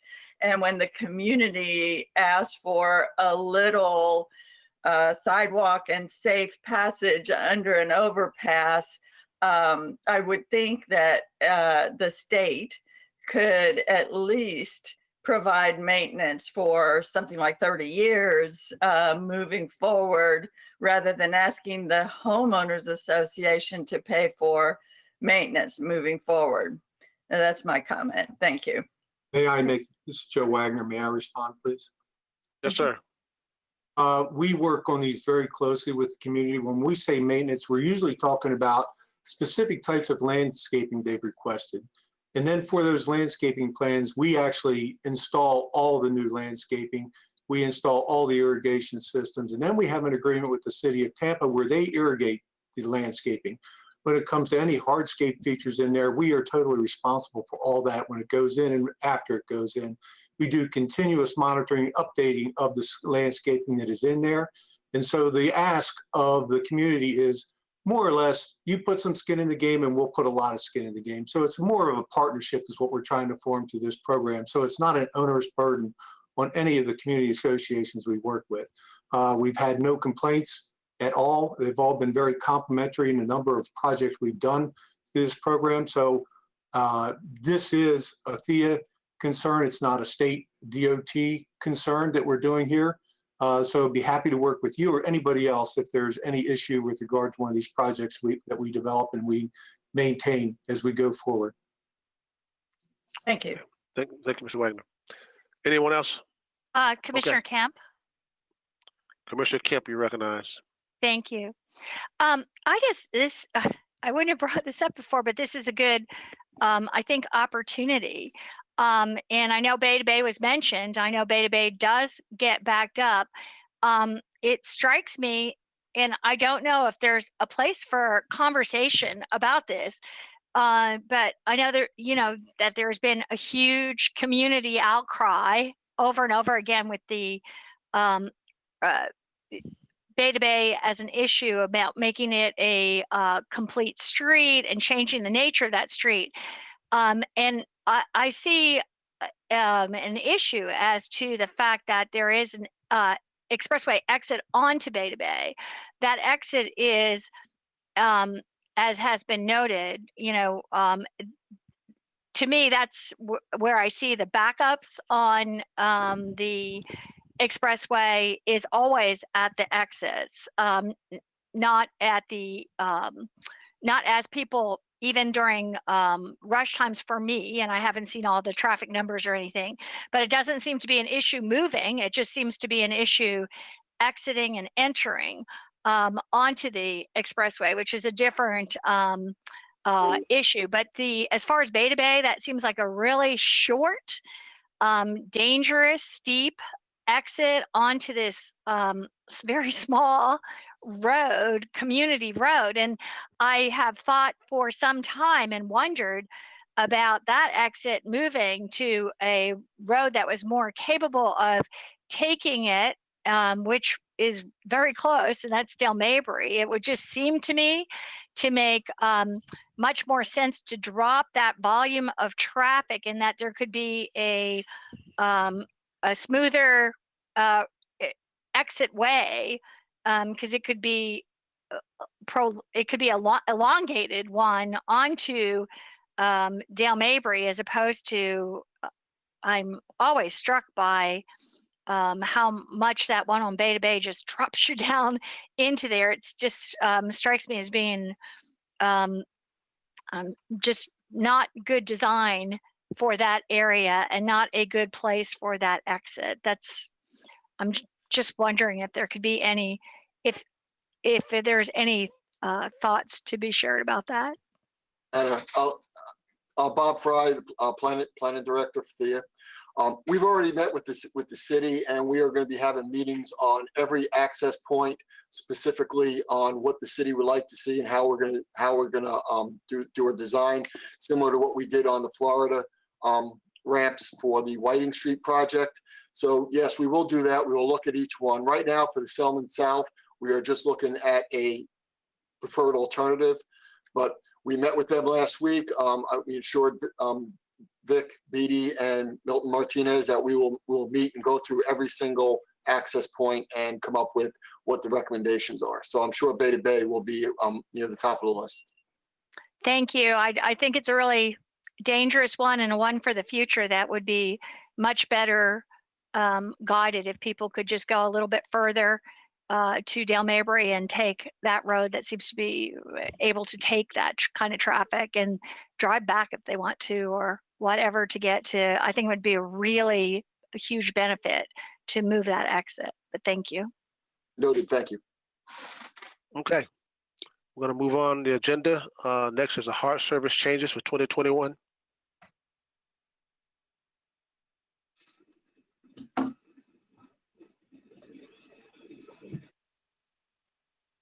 And just do a mic check here.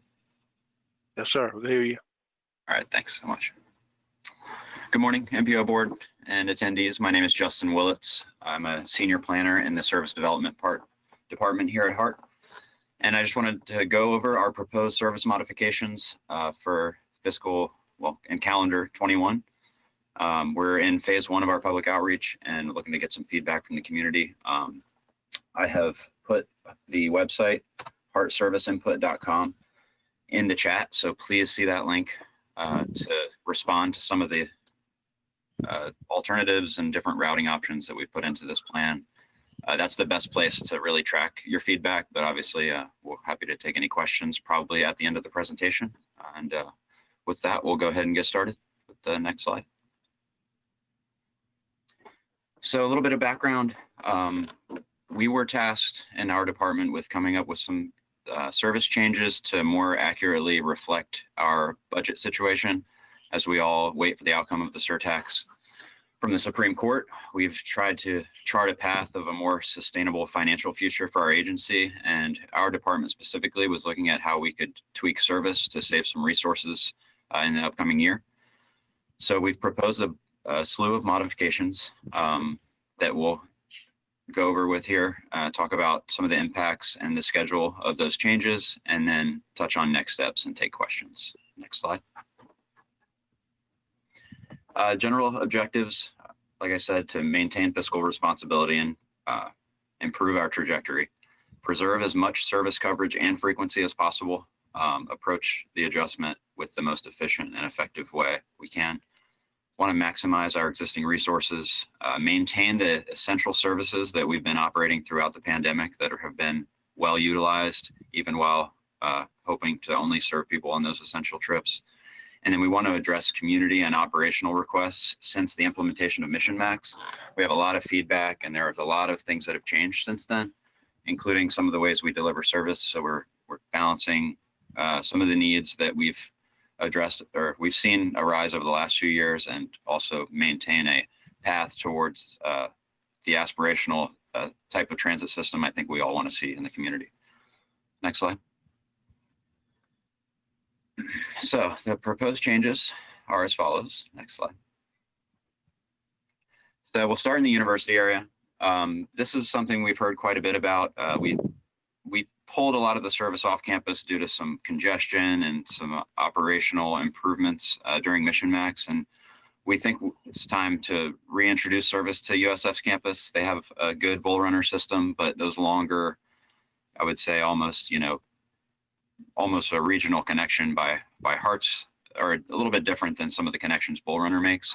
So what we're proposing to do is take the Route 48 from 50th Street and Fletcher Avenue and bring that into campus and through campus on Holly Drive. Similarly, we would like to take the Route 5, and instead of operating on Fowler to Bruce B. Downs, we're going to try to bring it in on campus on Spectrum Boulevard and just add a few stops there. Really kind of a barrier, as we know, nobody really probably loves crossing Fowler on foot. So we think that this will make transit a little more attractive and also a much safer connection to campus for those people coming from the south on Route 5. Next slide. So another really great improvement from our perspective as part of this plan is back in Mission Max, we pulled a lot of the service down to Fletcher, and that was when Hyperlink was being rolled out, and we weren't sure how successful that would be, and it didn't turn out to be very successful. So we're trying to reintroduce service to this area. This specific change is, I would say, not only to serve the community north of Fletcher, but also hit the university area, the UA-CDC. Sorry if I get the letters wrong there, but it's on North 22nd Street. So that's one of the main things we're trying to hit with these options. The three options you see here are basically all one-way loops concept counterclockwise going up North 22nd Street to Bears and Livingston, and then on Sinclair Hills at the northern end. And then they all differ slightly on how they would return to the University Area Transit Center. Option 1 has a large one-way loop that extends all the way over to Florida Avenue. Option 2 would have the turnaround from Nebraska to Bears to then create two-way service on 22nd Street. And then the third option would have that loop return down Nebraska straight to 131st Avenue.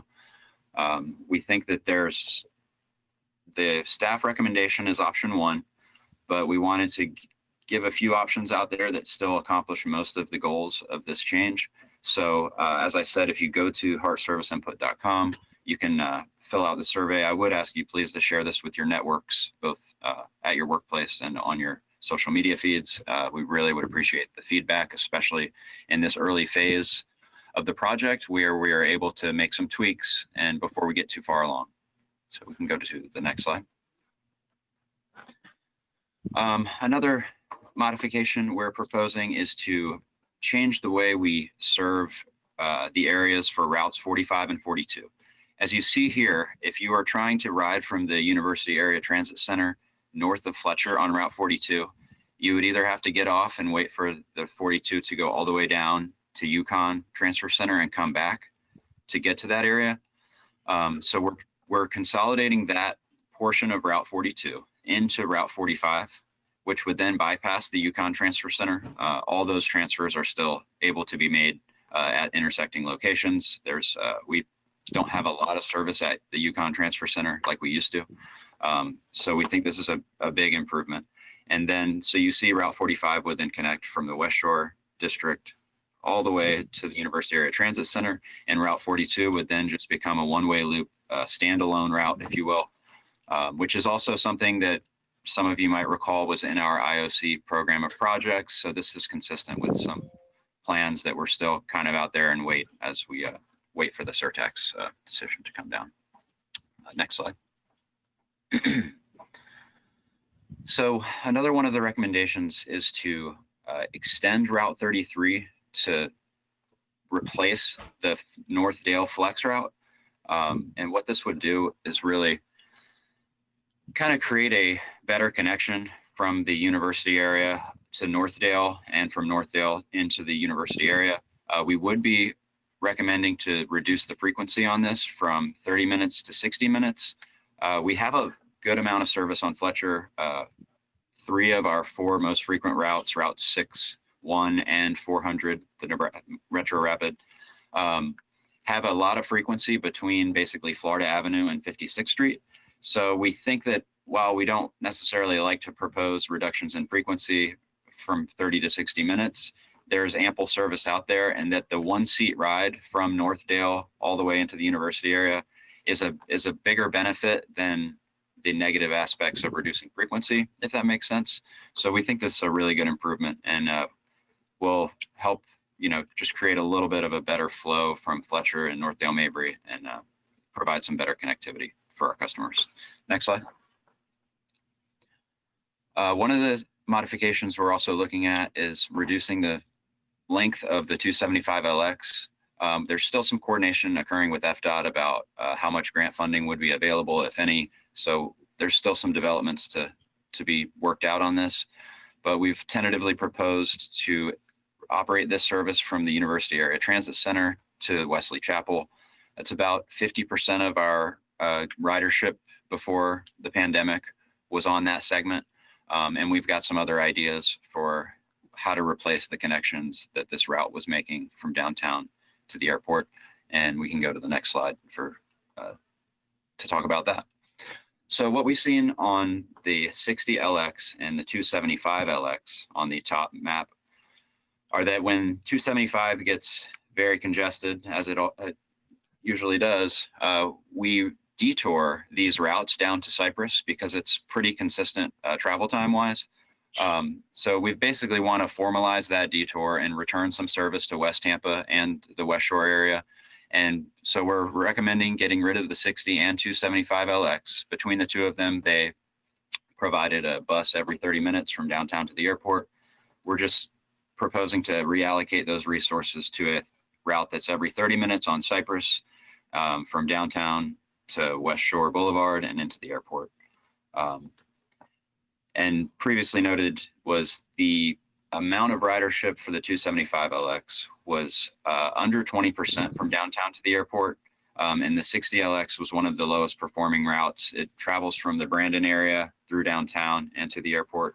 So there's a lot of resources on those routes. We're trying to just kind of spread them out a little more evenly over some of our more productive services. And that's one of the bigger highlights of this whole plan, is just trying to be a little more efficient with some of these really long haul express routes that aren't that don't perform as well as some of our locals do. Next slide, please. Another, what I would call a big win of this recommendation is moving the Route 7 from the North Boulevard section north of Main Street, and then bringing it back down to Main Street to travel to Howard and Armenia to hit the West River redevelopment that's coming to life right now. We think that that's going to be a huge win and a better connection from downtown to HCC, and hopefully start building up some of those services in West Tampa who had quite a few. They've been very vocal about losing some service during Mission Max, so we're really happy to be proposing a restoration of some of that service to the area. And next slide, please. So Route 8 is a bit of a tricky route. It connects the Brandon Mall through Progress Village and into Ybor City, downtown, and Marion Transit Center. As you can see on the left, the existing alignment is very duplicative with the streetcar, which is free, as we all know, for another year or so. So what we've done, and we've heard a lot of operator complaints, this route is constantly on detour. A lot of it actually occurs because of its close proximity to the CSX rail yard and how many rail crossings it has. But even when it gets this close to downtown, 7th Avenue is frequently closed down for special events. And then a lot of construction in the Water Street area and downtown and Channel District generally have led to it constantly being on detour. So we've worked with our safety folks and recommended that we just bring this route down to 4th Avenue and kind of formalize that detour, and then bring it into downtown on Jackson and Kennedy. So that is where the recommendation stands as of now. And I think it'll be a good improvement and a little more consistent for our customers, not having to constantly deal with the detours on their route. Next slide, please. Route 30 and 35, this is a very simple change. We're just recombining the two into what they used to be, which was a single route from the Northwest Transfer Center through the airport, West Shore, and Kennedy Boulevard to downtown. There's been several changes that have impacted why this connection was broken, for lack of a better expression, a few years ago, and we're happy to reintroduce it. I know the West Shore Alliance folks are really pleased to have a one-seat ride from Northwest into their district. There was a lot of problems with the connections of those two routes and forcing another transfer. So this is something that I think will be a big improvement for everyone. Next slide.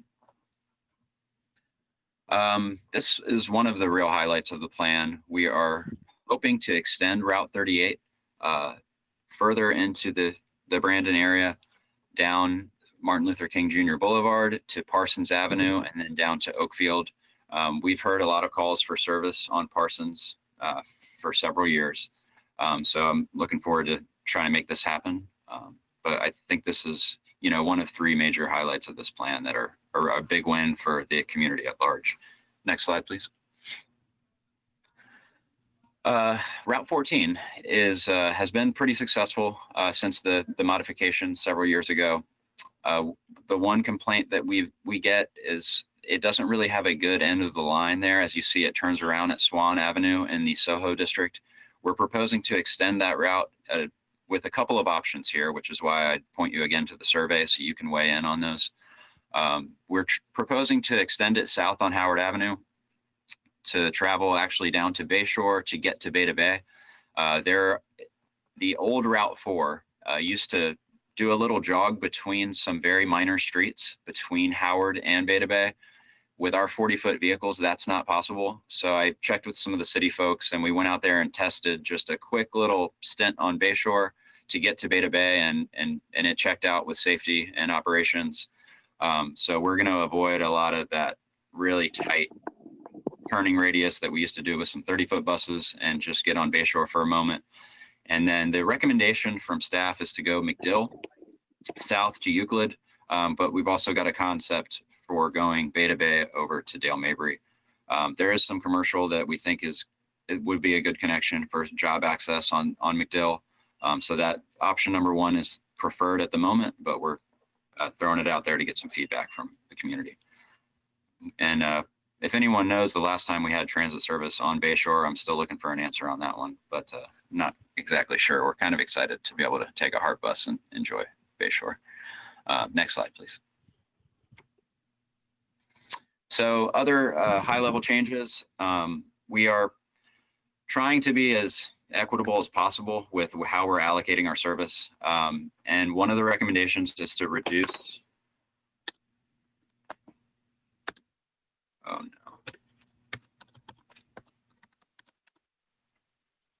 Are we still there?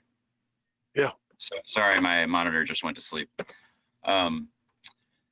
So one of the main changes was reducing frequency on our core 4 routes from 15 to 20 minutes. While it's not something we like to do because we aspire to have more frequent service out there in more places, but we're really trying to spread our resources and they're rather thin. So this really translates to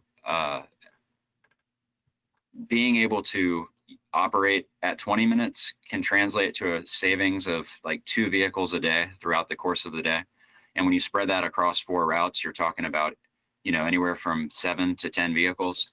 So that helps us kind of keep a lot of the service in the other parts of the city and county that may only operate with 1 or 2 vehicles on each route, where these operate with 8 to 10. So that's one of the big reasons we're able to kind of preserve some other service and do some of the things that we've discussed. Similarly, we're proposing to reduce frequency on Route 46, which is Brandon Boulevard, from 30 to 60 minutes. It just really hasn't performed well since we increased that frequency some years ago. Similarly, we are modifying some of the trips on the 24 and 25 LX, removing the 20X, which is only 2 morning and evening trips from Lutz downtown and to McDill. And then we're proposing to eliminate the flex routes and the South County Shopper, which is only a Tuesday, Wednesday service, or Tuesday, Thursday, service that we've been operating over the last few years. Next slide. So again, in summary, adjusting routes that you saw, 5, 7, 8, 33, 42, and 45, with a little bit of frequency reduction on some of those services. The added service for routes 10, 14, 38, and 48, which I think are part of the big wins in the plan, and then reducing the frequency, as I discussed, with several removed services in the draft plan. We've been getting some feedback.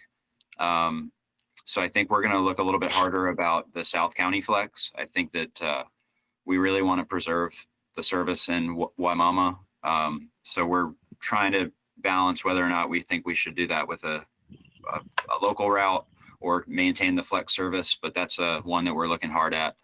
And we can move on to the next route. I just did want to mention that, as feedback has already been pretty strong, that we need to make sure we still have an option for some folks down there. And then we're increasing coverage slightly on a few of those routes we discussed. Most of the routes that are to be eliminated are served within a quarter mile by other services, so it's not really taking a big gap in our service area. So we're pretty comfortable with where the plan sits and looking forward to refining it further based on the community's feedback.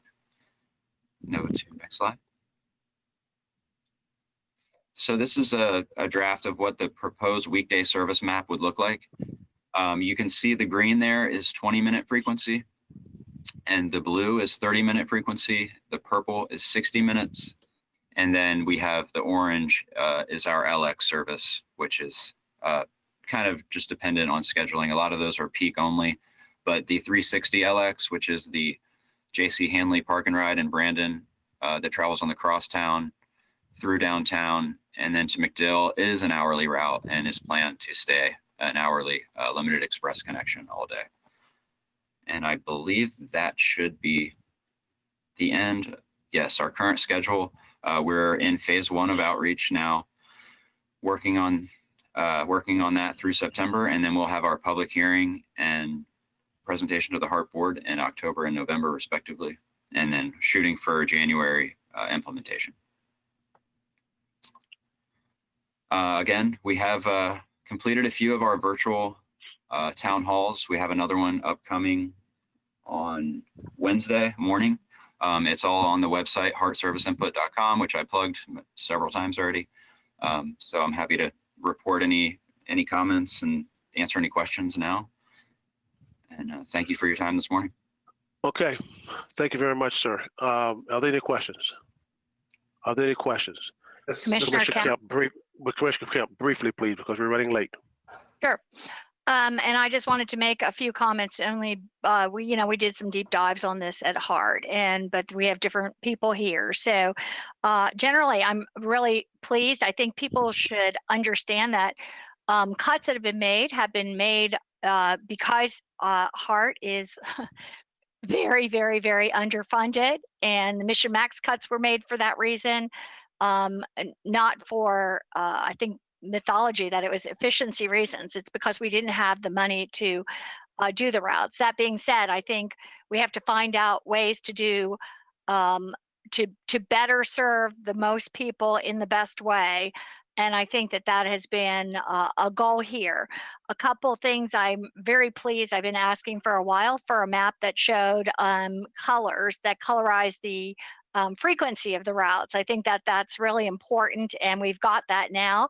That I'm really pleased about. And that's gives you a real big key about your transit system when you can see the green, I think, was the 20-minute frequency. We went from a top frequency of 15 minutes to 20 minutes, which is, I don't know any other system in the country that actually goes by 20 minutes instead of 10, which is sad, but that's our reality. But I'm still pleased with how we're doing it. I think that's important that we and I understand that we look at it that way. And I think we have cut some of the routes that are, a couple of keys. Hyperlink, you said didn't work. It hasn't worked anywhere in the country, and I think it's important for people to realize that was costly and really didn't do the kind of service that we wanted. And so fixed route frequency is the way that ends up serving the most people in the best way. And through, at street level arterial roads, we found, like everywhere else in the country, these express routes are expensive, and the ridership it is not the kind of ridership we get when we do our internal at street grade level routes, which are our highest ridership routes. The LX is typically 30 to, we've had over $100 per passenger per trip. So those are certainly things that we need to really think about when we readjust the route. We might want to do some of that because we need to provide some service, but it's very, very costly and expensive service. And I'm glad we continue kind of to drill down on this and make it better and better. And moving forward, thanks for the presentation. I think these are, as we're getting more understanding about how we move forward and what we do to provide the best transit. Thanks. Okay, is anyone else?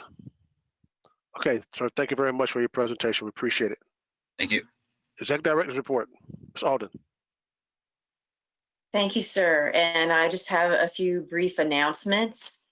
I just wanted to draw to your attention our Vision Zero Leadership Summit. That will be a virtual event, and we are holding that in place of our regular policy committee meeting.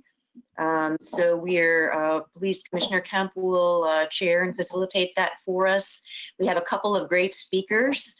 One of them actually is Billy Hadaway, who was mentioned earlier in the meeting. And he's always very engaging, and we're excited to have him actually moving to Tampa sometime soon. So hope you can join us 9 a.m. on the 22nd. Our next board meeting will be a workshop that'll be October the 14th.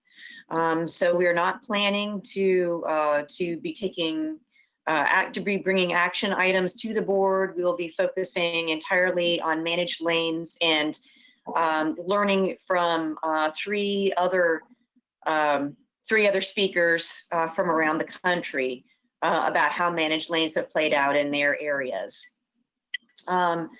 So our next regular board meeting will not be until the beginning of November. It'll be the day after Election Day. The educational workshop on value capture strategies for funding transportation is something else that I wanted to draw to your attention.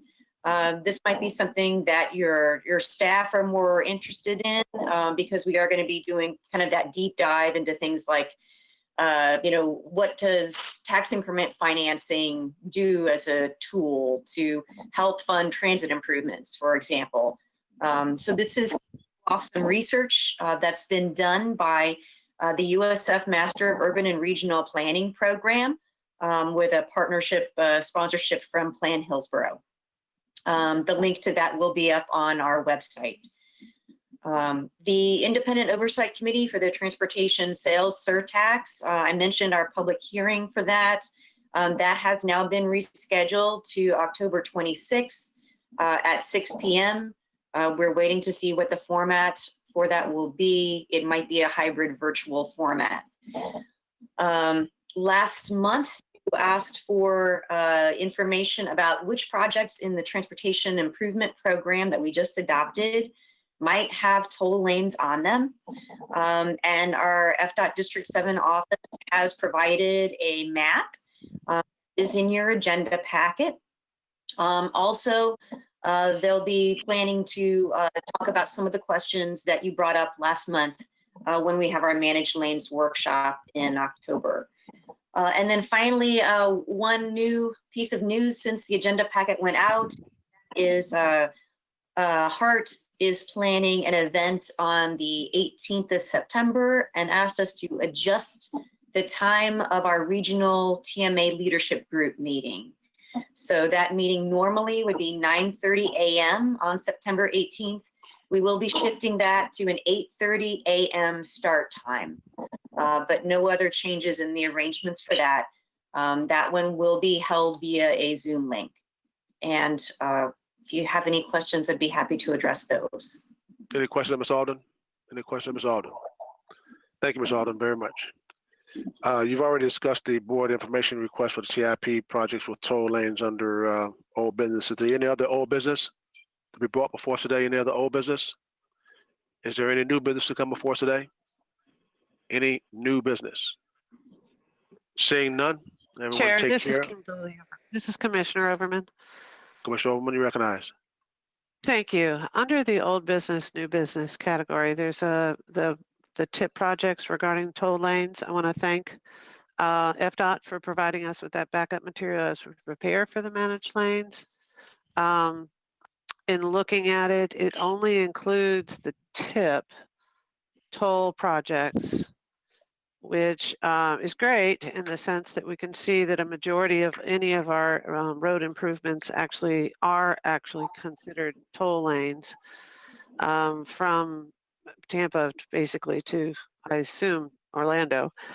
And there's this little stretch in the DTI due to some of the work that we've done and citizens have done as far as carving out the tolls on 275 North. But I do think that it's important that as we prepare for the October Managed Lanes workshop, that we see what other roads beyond the TIP, beyond the 5-year planning, that are also scheduled for tolls. So, for example, 75 has a plan for, I think, for tolls. And, you know, I think it's important that we have more than just 275 to take a look at in this particular case as it pertains to tolls. So as we get ready for the workshop, I'd ask to make sure that we include something beyond a 5-year look, as many of these projects take a very long time to implement. And I want to make sure we're on track for what we do and how we look at the inequities associated with toll lanes. And I'll stop there. Okay, thank you, ma'am. Sure. Seeing no other business come before us today, everyone be careful. Mayor Ross, I see your hand. Oh, Mayor no, Ross? Commissioner. Fine. Oh, I thought I saw your hand. Okay, Nothing, okay. Commissioner. Thank you. Okay, everyone be careful, stay safe, and we'll see each other on October 14th, I believe you said, Ms. Alden, Yes, sir. for a workshop. Okay. Seeing no further business come before us today, we are adjourned. So long, everyone.